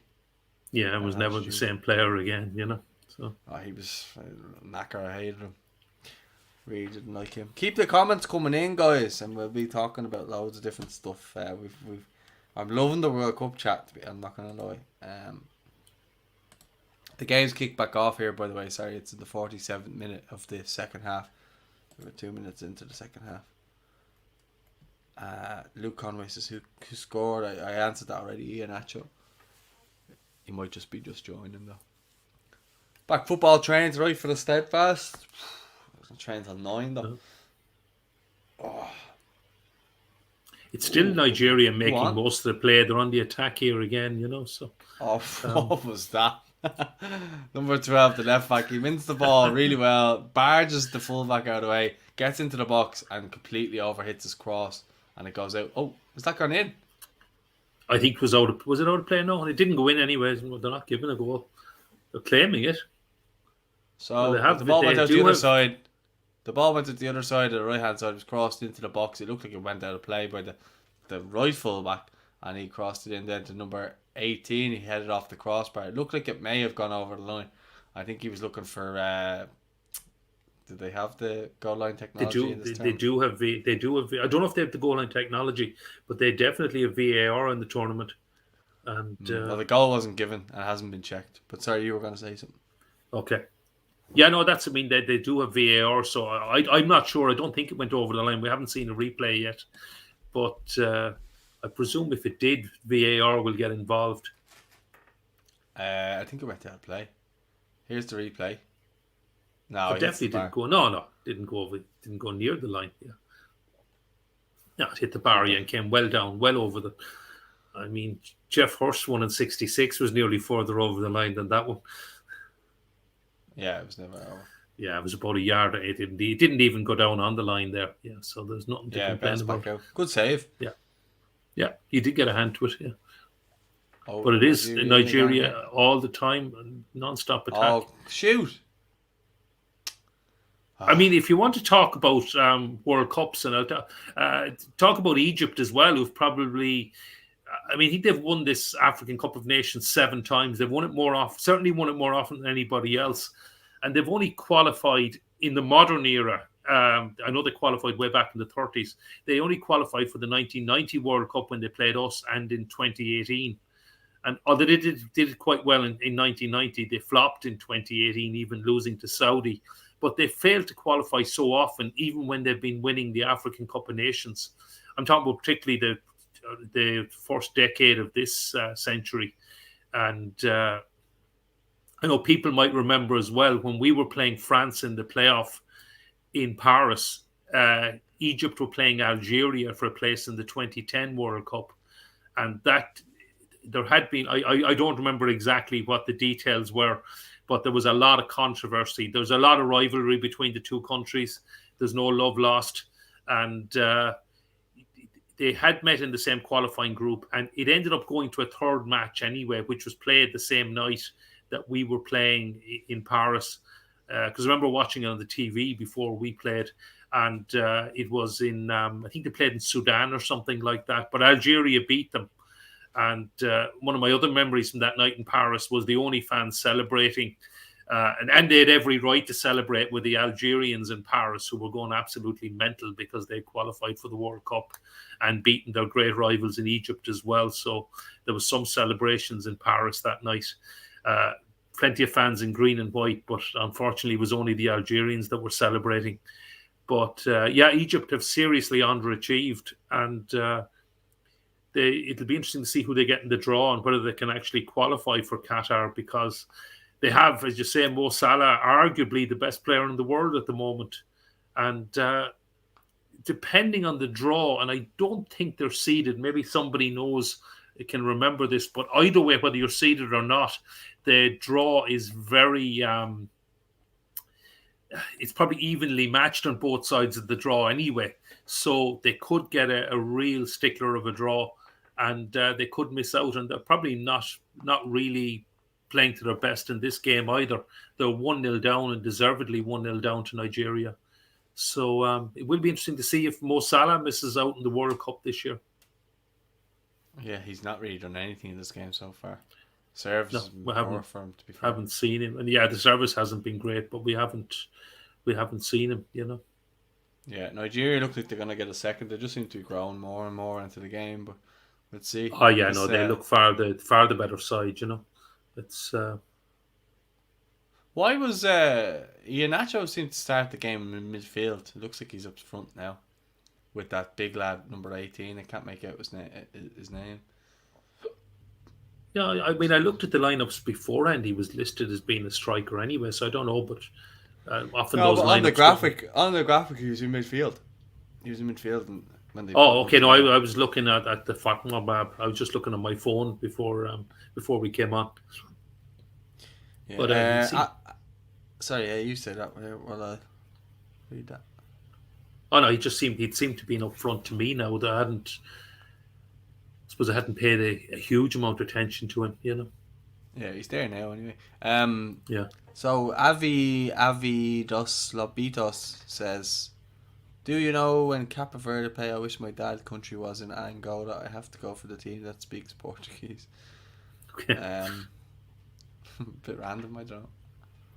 Yeah, well, I don't know Angola what they're playing, do hosted it a couple of years ago, but yeah, they didn't qualify this time.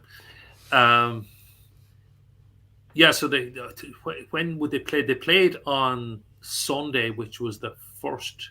I'd have to look at the fixtures. They're playing in a couple of days again, but I don't know. I don't know what day. If you want me to, I can see. Can I look it up on my phone and get their dates? But yeah, I'd like to see them do well as well because of the only League of Ireland player in Pico, and so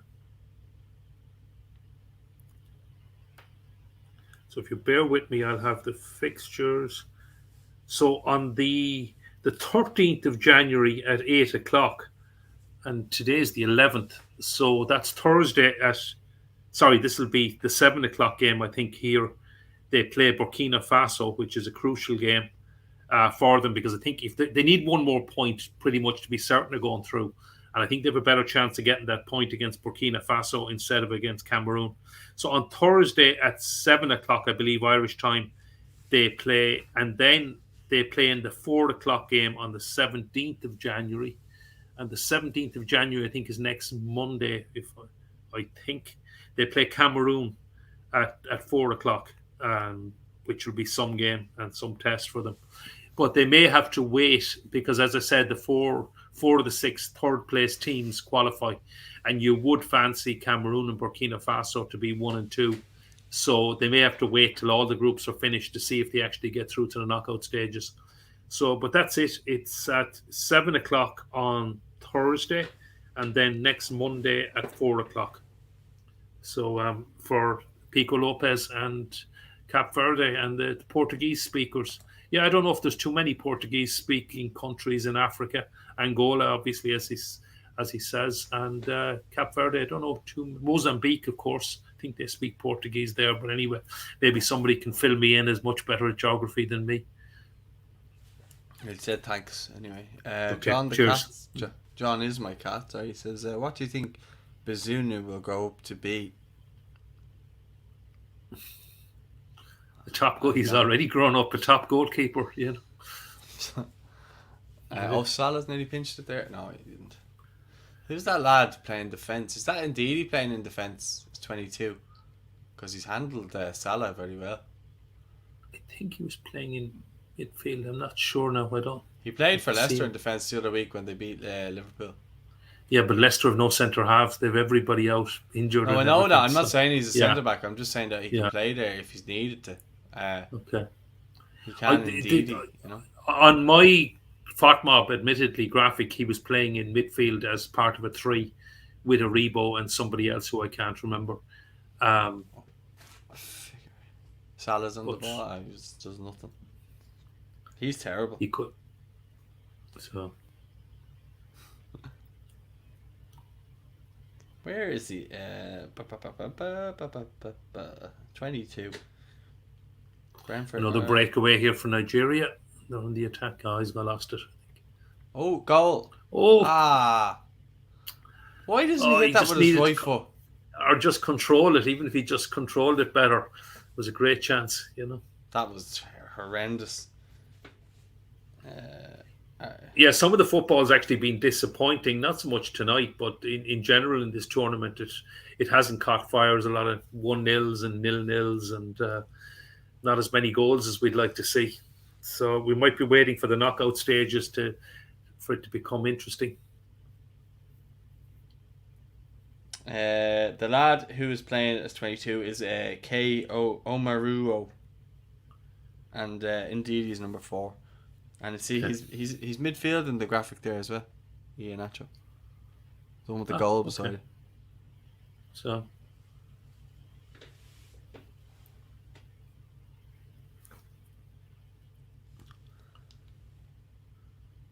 substitution for Egypt, but I don't know the players.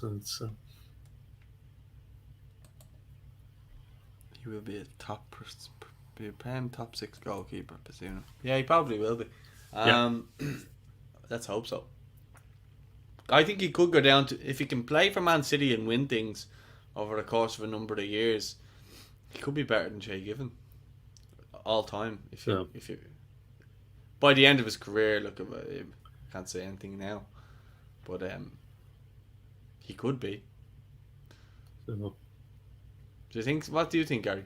Yeah, potentially. I mean, yeah, he has the point. He's still only 19, so I don't want to get too far ahead of myself. But yeah, he has certainly the potential to be our greatest all-time goalkeeper without doubt, and hopefully he will fulfil that.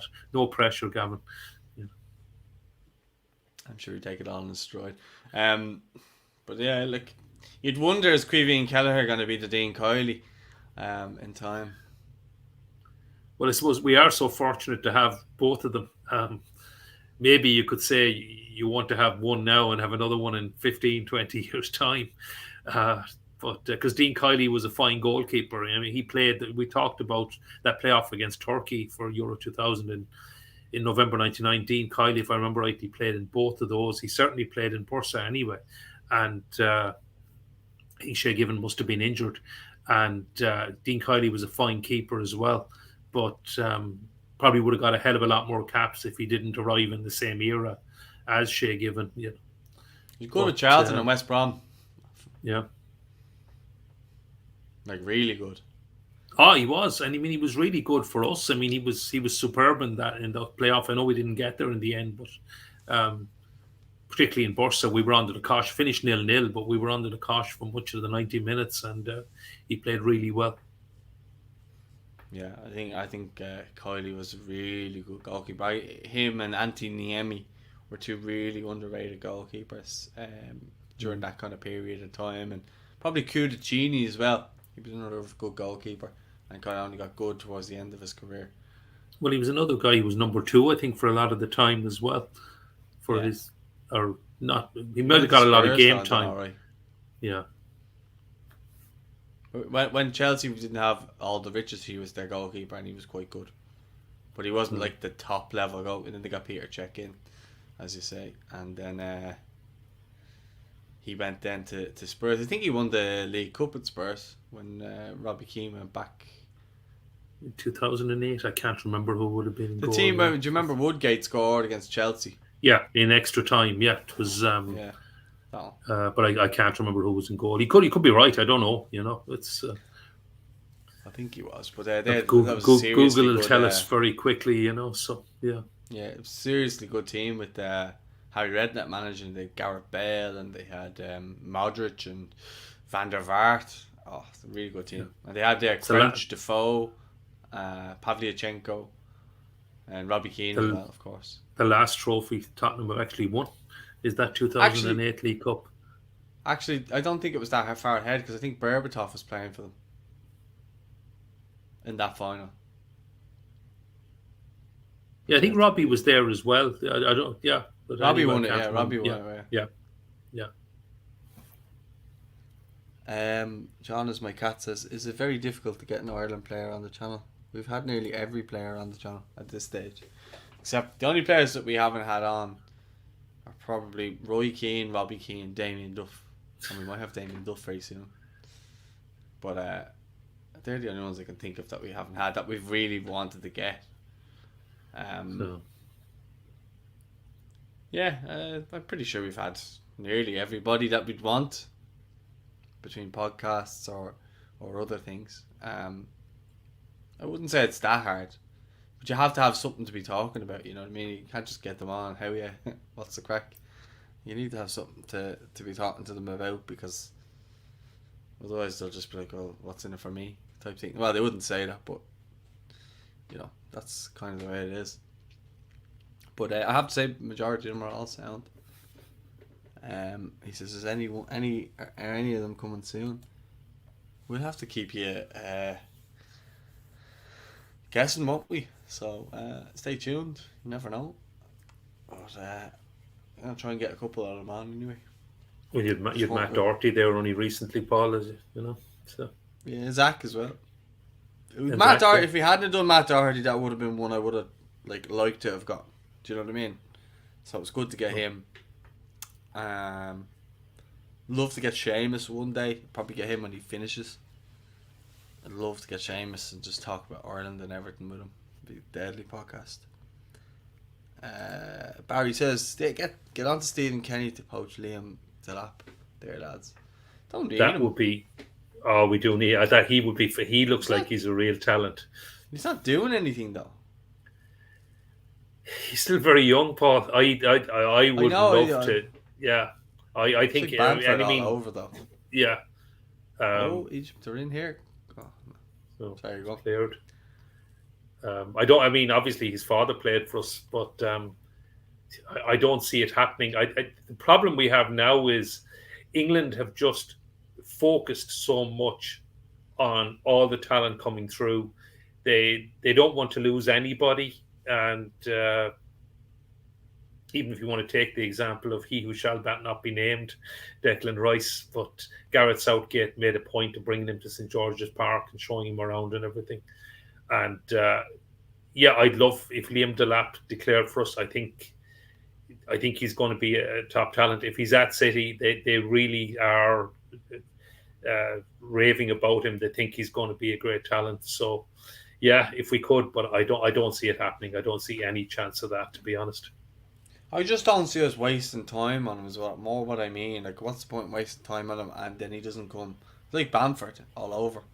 I think we just should be looking at players that we can get in and just focus on what we can get. And if he turns around and says, "Oh, I can't get into England" or whatever, and then decides that he wants to play for us, so be it.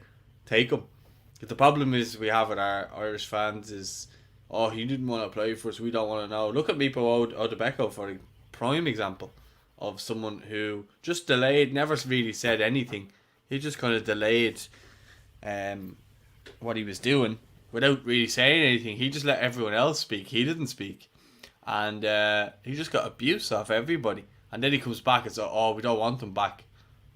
Let him go play for Nigeria or England." It's like, hang on a minute. Two months ago you were calling him every name under the sun because he wouldn't play for us. Now he's playing for us. Now it's a problem. Some people, they just moan for the sake of moan. As we know, we had them moan at us plenty of times. Yeah, but I think there's certainly no harm in asking and maybe just putting a bit of effort into some of these players. And it's great that Mipo Odebeko has declared for us now, and he may well be the answer to our striking needs. Well, time will tell. He's still a young player, still developing. Good block there. Egypt are coming into the game a bit more.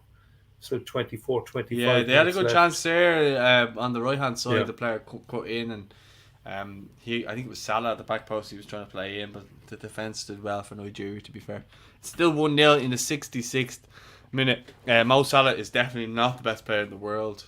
If you're watching this game, well, not in the evidence of this game, but he certainly on his form. He's up there. He's definitely up there. He has to be. He's certainly in the argument. I mean. Yeah. And I'm just taking the piss because I just want a few nibbles from Liverpool fans. That's all.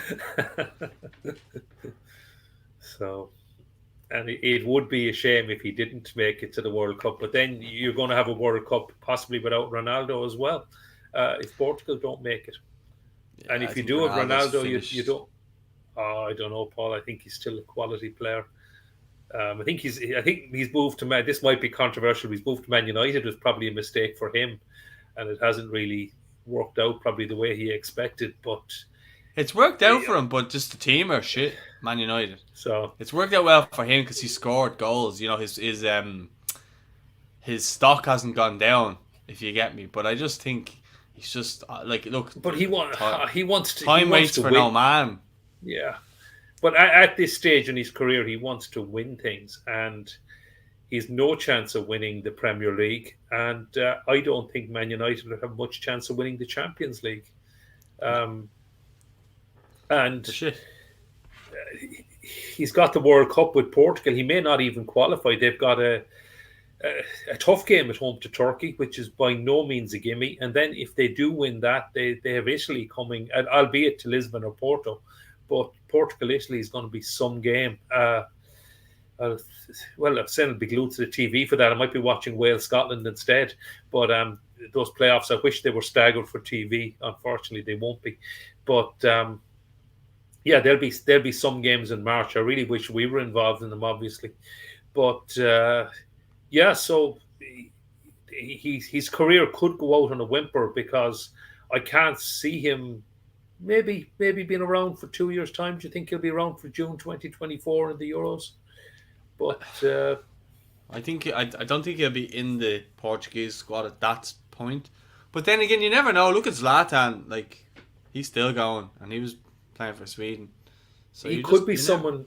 He could be someone to bring off the bench for 20 minutes, half an hour to go if they needed a goal. Yeah, to just stand up front and just put the ball in the net because that's what he's good at. So, Literally, like he was good at everything else up until this point, but his legs are, I wouldn't say going, but at that level he's of the still Premier a League. top. He's still in the. He still has to be in the argument for best player, one of the best players in the world at this point, even.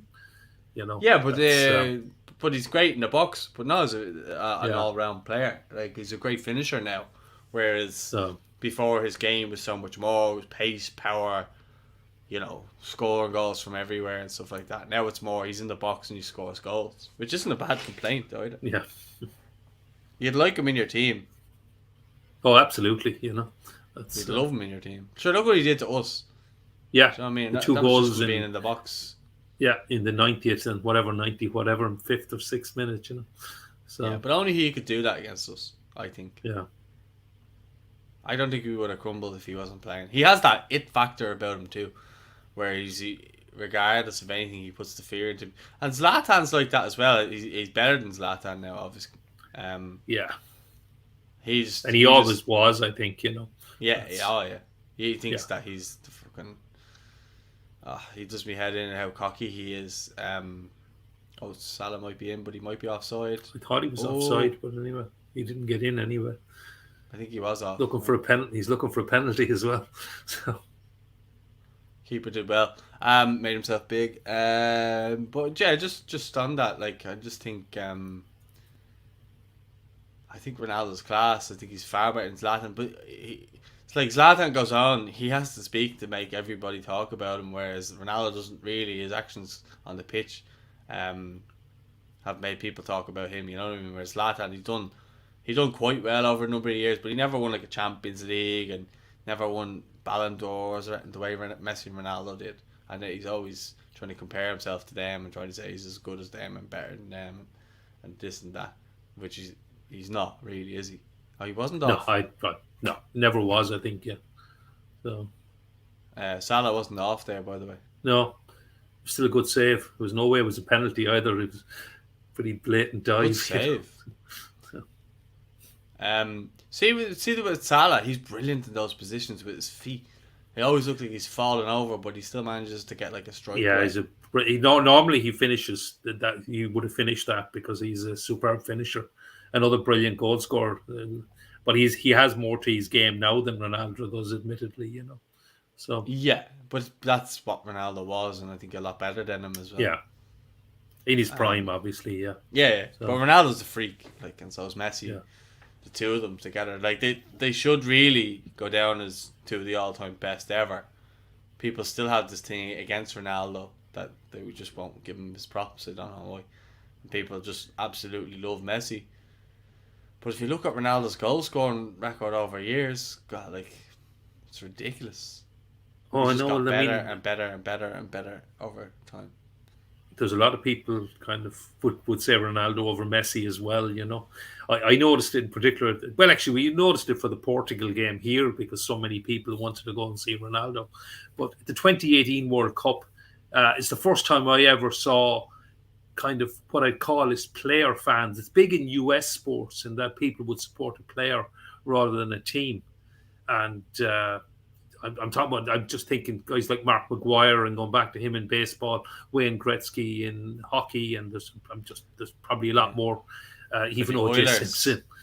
So, but at the 2018 World Cup, there were so many. I mean, there was far. I was at Portugal, Morocco, and there was far more Ronaldo fans there than Portuguese fans. Far, far more, and virtually none of them were from Portugal.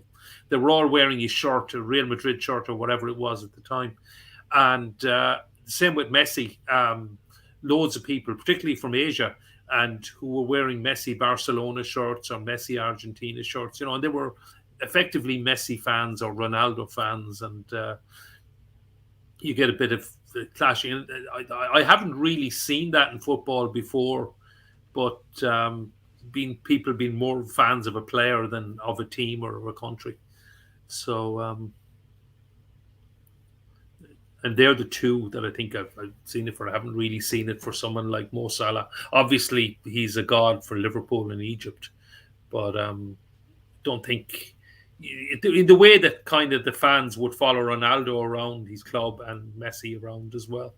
well, That you have there isn't the players, same. sorry, fans from like Asia and all that who do travel to Premier League games and all to watch these players, India and so on. So I get Mauritius. Yeah, but a lot of them would be still fans of the team. They might live a long way from Old Trafford or Anfield or the Emirates or wherever it is, but they'd still be an Arsenal fan or a Chelsea fan or a Man City fan, Liverpool, whatever. But yeah, these are kind of more fans of a player and Messi, Ronaldo kind of thing. And yeah, a lot of them are from India, Pakistan, Bangladesh as well. Um, I was actually surprised how many people travel to Russia from the Indian subcontinent in particular. When you take it that none of those three countries would be in any way a major power in Asian football, despite their Yeah, populations. yeah. Well, I think it's just one of those, isn't it? Um, Uh, but like, I know your favorite player of all time is Maradona. Would that change with Messi, or is that just you could be set in your way? Like for me, I loved Ronaldo '09 and Zidane because uh, what they stood for and that they made me love football. But in saying that, like Messi or Ronaldo could be better than them. So yeah, no, what way I would you mean, look I, at it? I, I I actually think Maradona's been the best of all time. No, I haven't really seen Pele because he was already in the twilight of his career. um, Even when I was growing up. Now he was still playing, and he would still you'd see the odd clips on TV and everything. But at that point, I was too young to see him when he came to Dublin here in '72. But he was kind of more going on exhibition matches, and then he went to the States to the NASL with the Cosmos, but he wasn't. Uh, so, and I mean, I did get to see Maradona in the flesh as well. And but for me, Maradona was the greatest of all time. It's very hard to compare if you go back, like players like Di Stefano, Garincha, players that were well before my time. And but for me, I would say Maradona. I mean, I think he was actually better than Messi and Ronaldo in their prime. But that's Oh, again very subjective as well. Good save there again. Yeah. yeah. So The only thing I would say, there's two things I would say about Maradona. Yeah. That'll probably stand in his favour was one, he had a drug problem, and maybe if he didn't have that, how well would he have gone on to be? But I think that's what people love about him. It was that because there is so many people who have problems and addictions and other things like that. Um, he always loved partying as well. You could say the same about Ronaldinho too, by the way. Um, but I think with him, I think people related to him a bit more as well. In that sense, And I think Messi and Ronaldo and these types of players now get a lot more protection than they did back then. Like I remember he got a bad injury with Barcelona. It was in his documentary. From getting kicked around the place for Barcelona. So those two things I think you have to take into account as well. As there was a real human side to Maradona and the people loved him and stuff like that. Whereas with Messi, he's kind of so much a superstar that he's kind of you would never get like an interaction with him. But I think if Maradona was walking down the street, I think he would say hello, and he's got a lot of time for the fans. I'm not saying Messi doesn't, but I think he was just in that era. He was a bit more open to the fans and stuff. So I think that stands in his favour as well. Yeah, well, they're different eras, but I mean, the things. I mean, the thing about me from Maradona was particularly the '86 World Cup, because he dragged a very poor Argentinian side to win that tournament.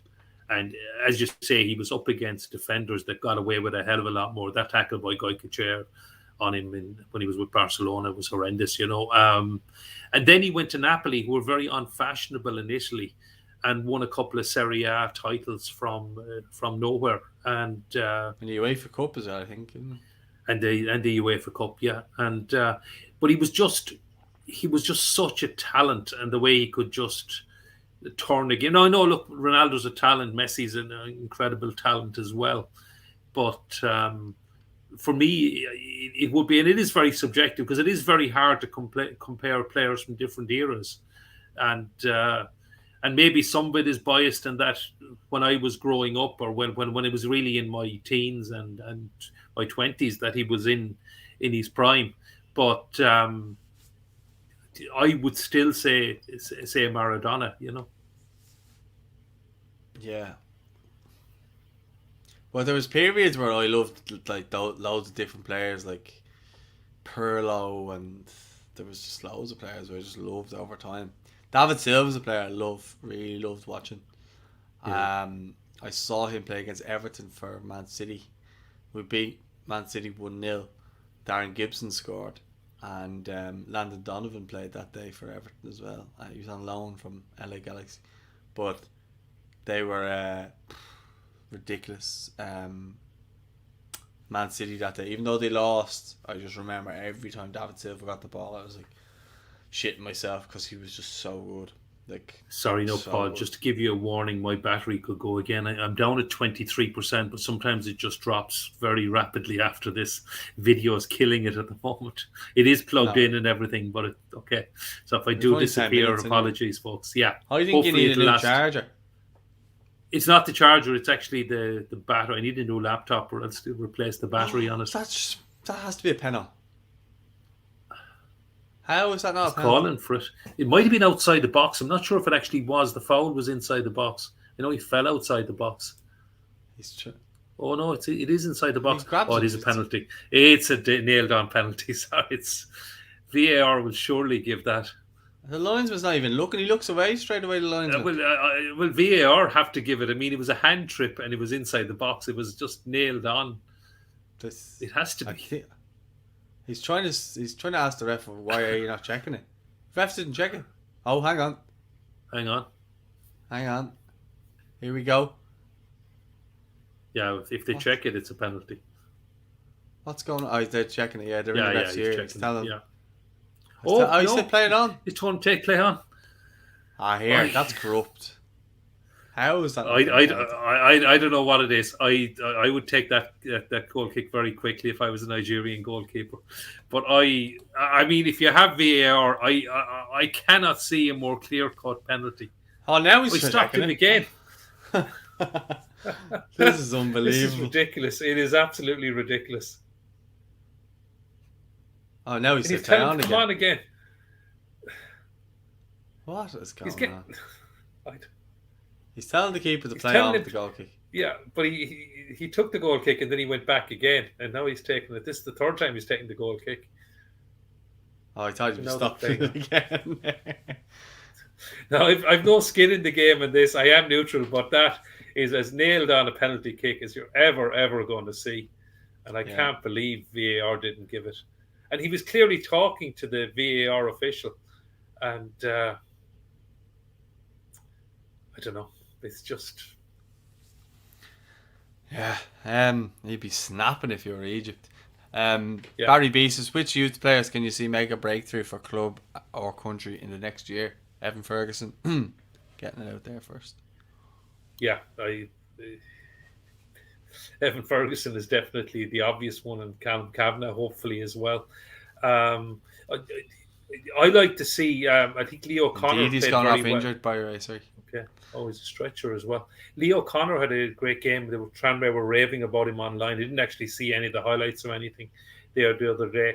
He's someone I really thought was going to make the breakthrough, and he's still very young. He looked a quality player for our 17s and 19s, and I'd love to see him make the breakthrough. And another guy I like is Connor Coventry. Probably needs to go out and the loan didn't really work out at Peterborough. I'd like to see him get more game time. He's someone I think could make the breakthrough as well. There's the foul again. Watching that again. Well, the hand trip is more obvious. And then, but he kicks him first as well. Yeah. And then just obviously it was accidental, but he still did it. How is that not a penalty? You know, it's. Connor Coventry. Leo Connor, I love Leo Connor. Every time I watch him for the Ireland under-21s, what a player. I don't understand how he can't get into that Celtic team. I really can't. I look at Liam Scales, and he's obviously getting a chance now at Celtic and stuff like that. I'm just trying to figure out how Leo Connor can't. You know, because when he was at Man United, it looked like he was going to break in or possibly break into the first team squad, you know. And he went to Celtic, but they signed another right back.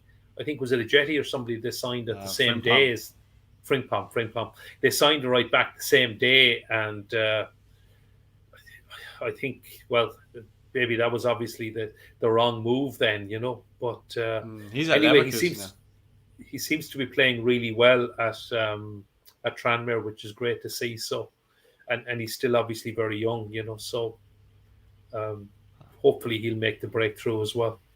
He's still alone at Tranmere, isn't he? This is the second year he's going to... He is, but I think at this point it's going to be very hard. And Celtic are signing so many players. They signed 3 Japanese guys there as well. And Celtic have such a huge squad at the moment.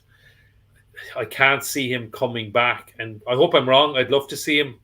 But I can't see him going back and breaking into the Celtic first team. I think they're more likely to sell him at this point, given that they've signed so many players and he's out on loan. You know? Yeah, I think he could do better than Tranmere, but he seems to like it there. So, hopefully he can play. No disrespects to Tranmere, but hopefully he can play at a much higher level, you know.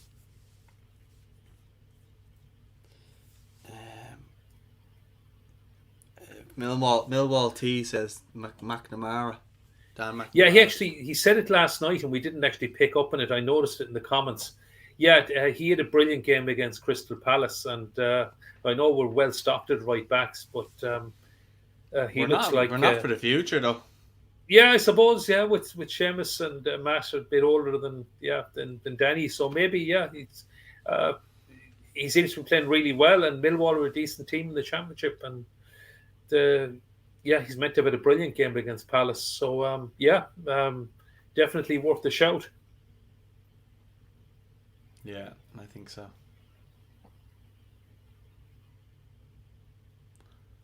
What else is going in there? 4 minutes to go here. It's still 1-0 to Nigeria. Egypt are pressing definitely at this point, but they really don't look like scoring. They haven't tested a keeper really, apart from that Mo Salah chance, you know.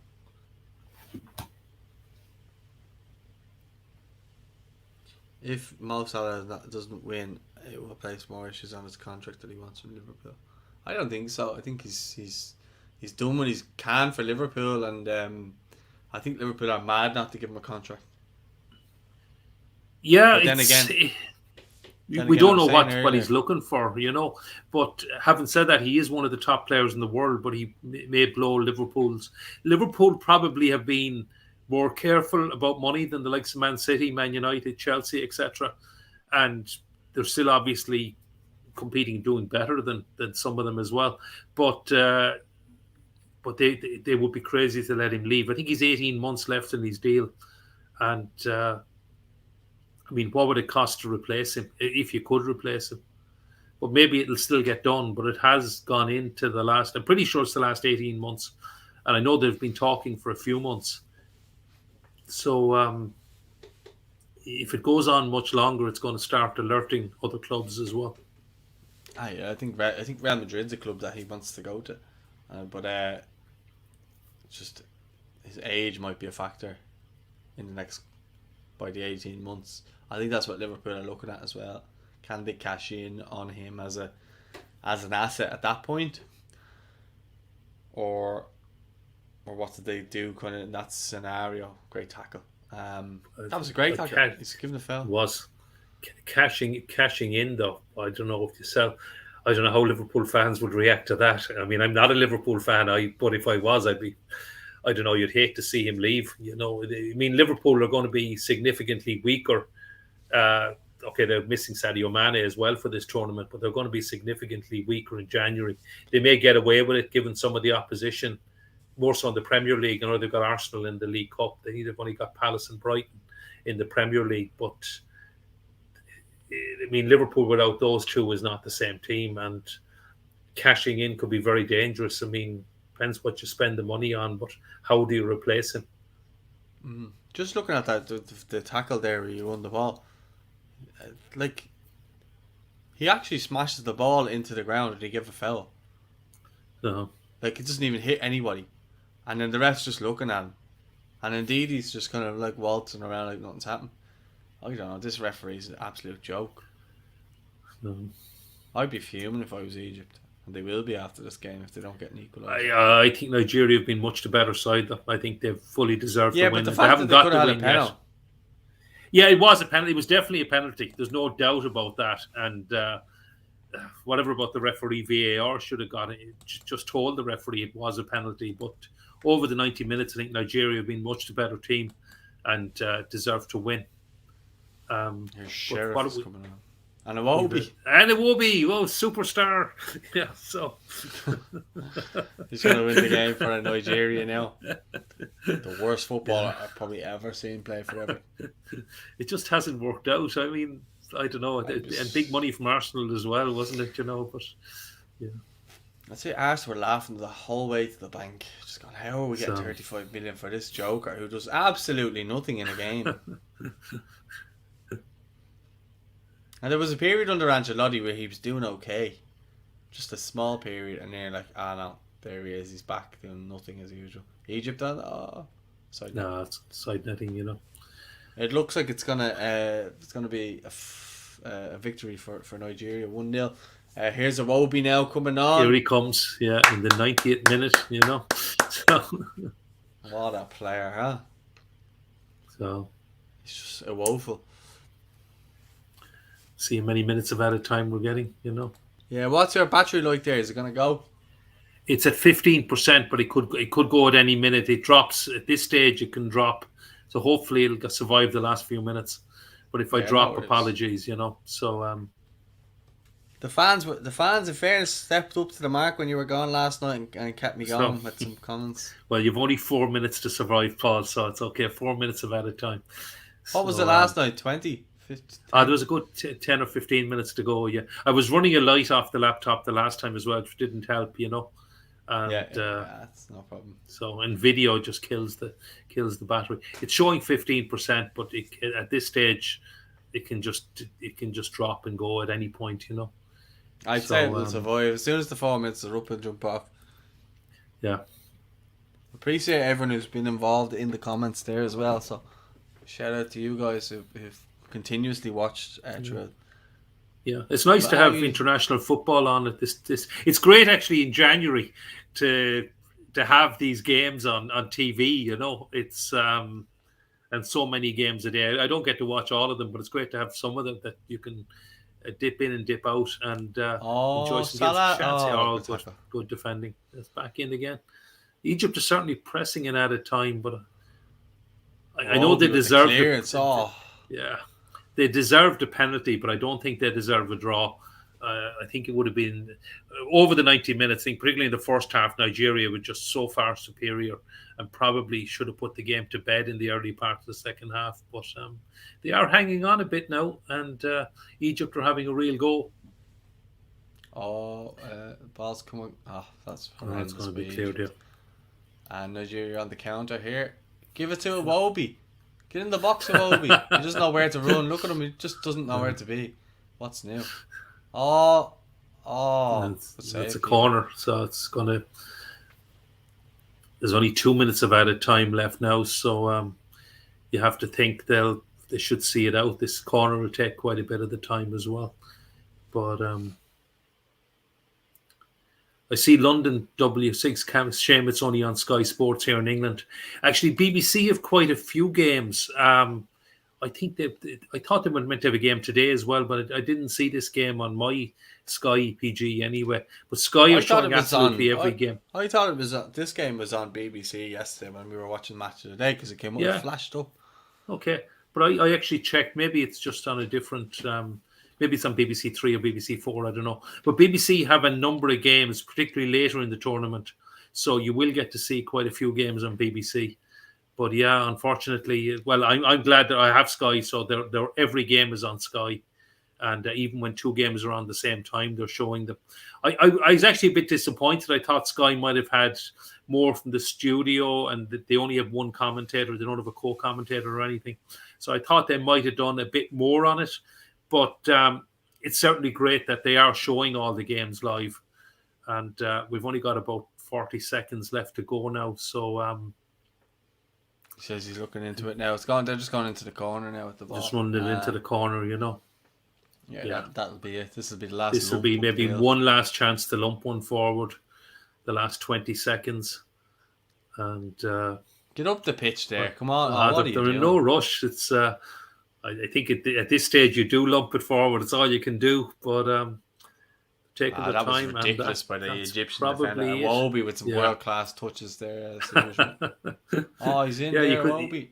No, that should be it. That's time. It. That's game over. Well done, Nigeria. I think fully deserved. But I think both teams should get out of the group. Yeah, both teams should get out of the group. All right. I think Egypt will probably beat the other two. Okay, and but. If it goes to plan, Egypt will have a very tough game in the round of 16 against their rivals Algeria or else the Ivory Coast, whoever wins Group E. So I presume Egypt will be runners-up, and the runners-up will have a very, very tough game, whereas the winners of the group should have a much easier game against one of the third-place teams. But well done, Nigeria, and their fans seem to be celebrating, and why shouldn't they? That's a great start to the tournament for them. Yeah. That was actually a decent enough game. It had a lot of drama, which is what we want. We should do more of these now over the course of the month of January. Okay. So let us know what you thought of the game. If you're still watching, big shout out to anyone who got involved in the comments. I think the manager got a selfie with Mo Salah there. But anyway, did you see that at the end there? I missed it. I was looking away. I didn't see it. If you rewind on your thing anyway, but go back and watch it. Shout out to everyone who got involved in the comments. Big shout out to Gary. His battery's going to die now, so we're going to jump off. Have a nice day, and we'll be with you again during the week, I'm sure. Thanks for watching, guys. Take care.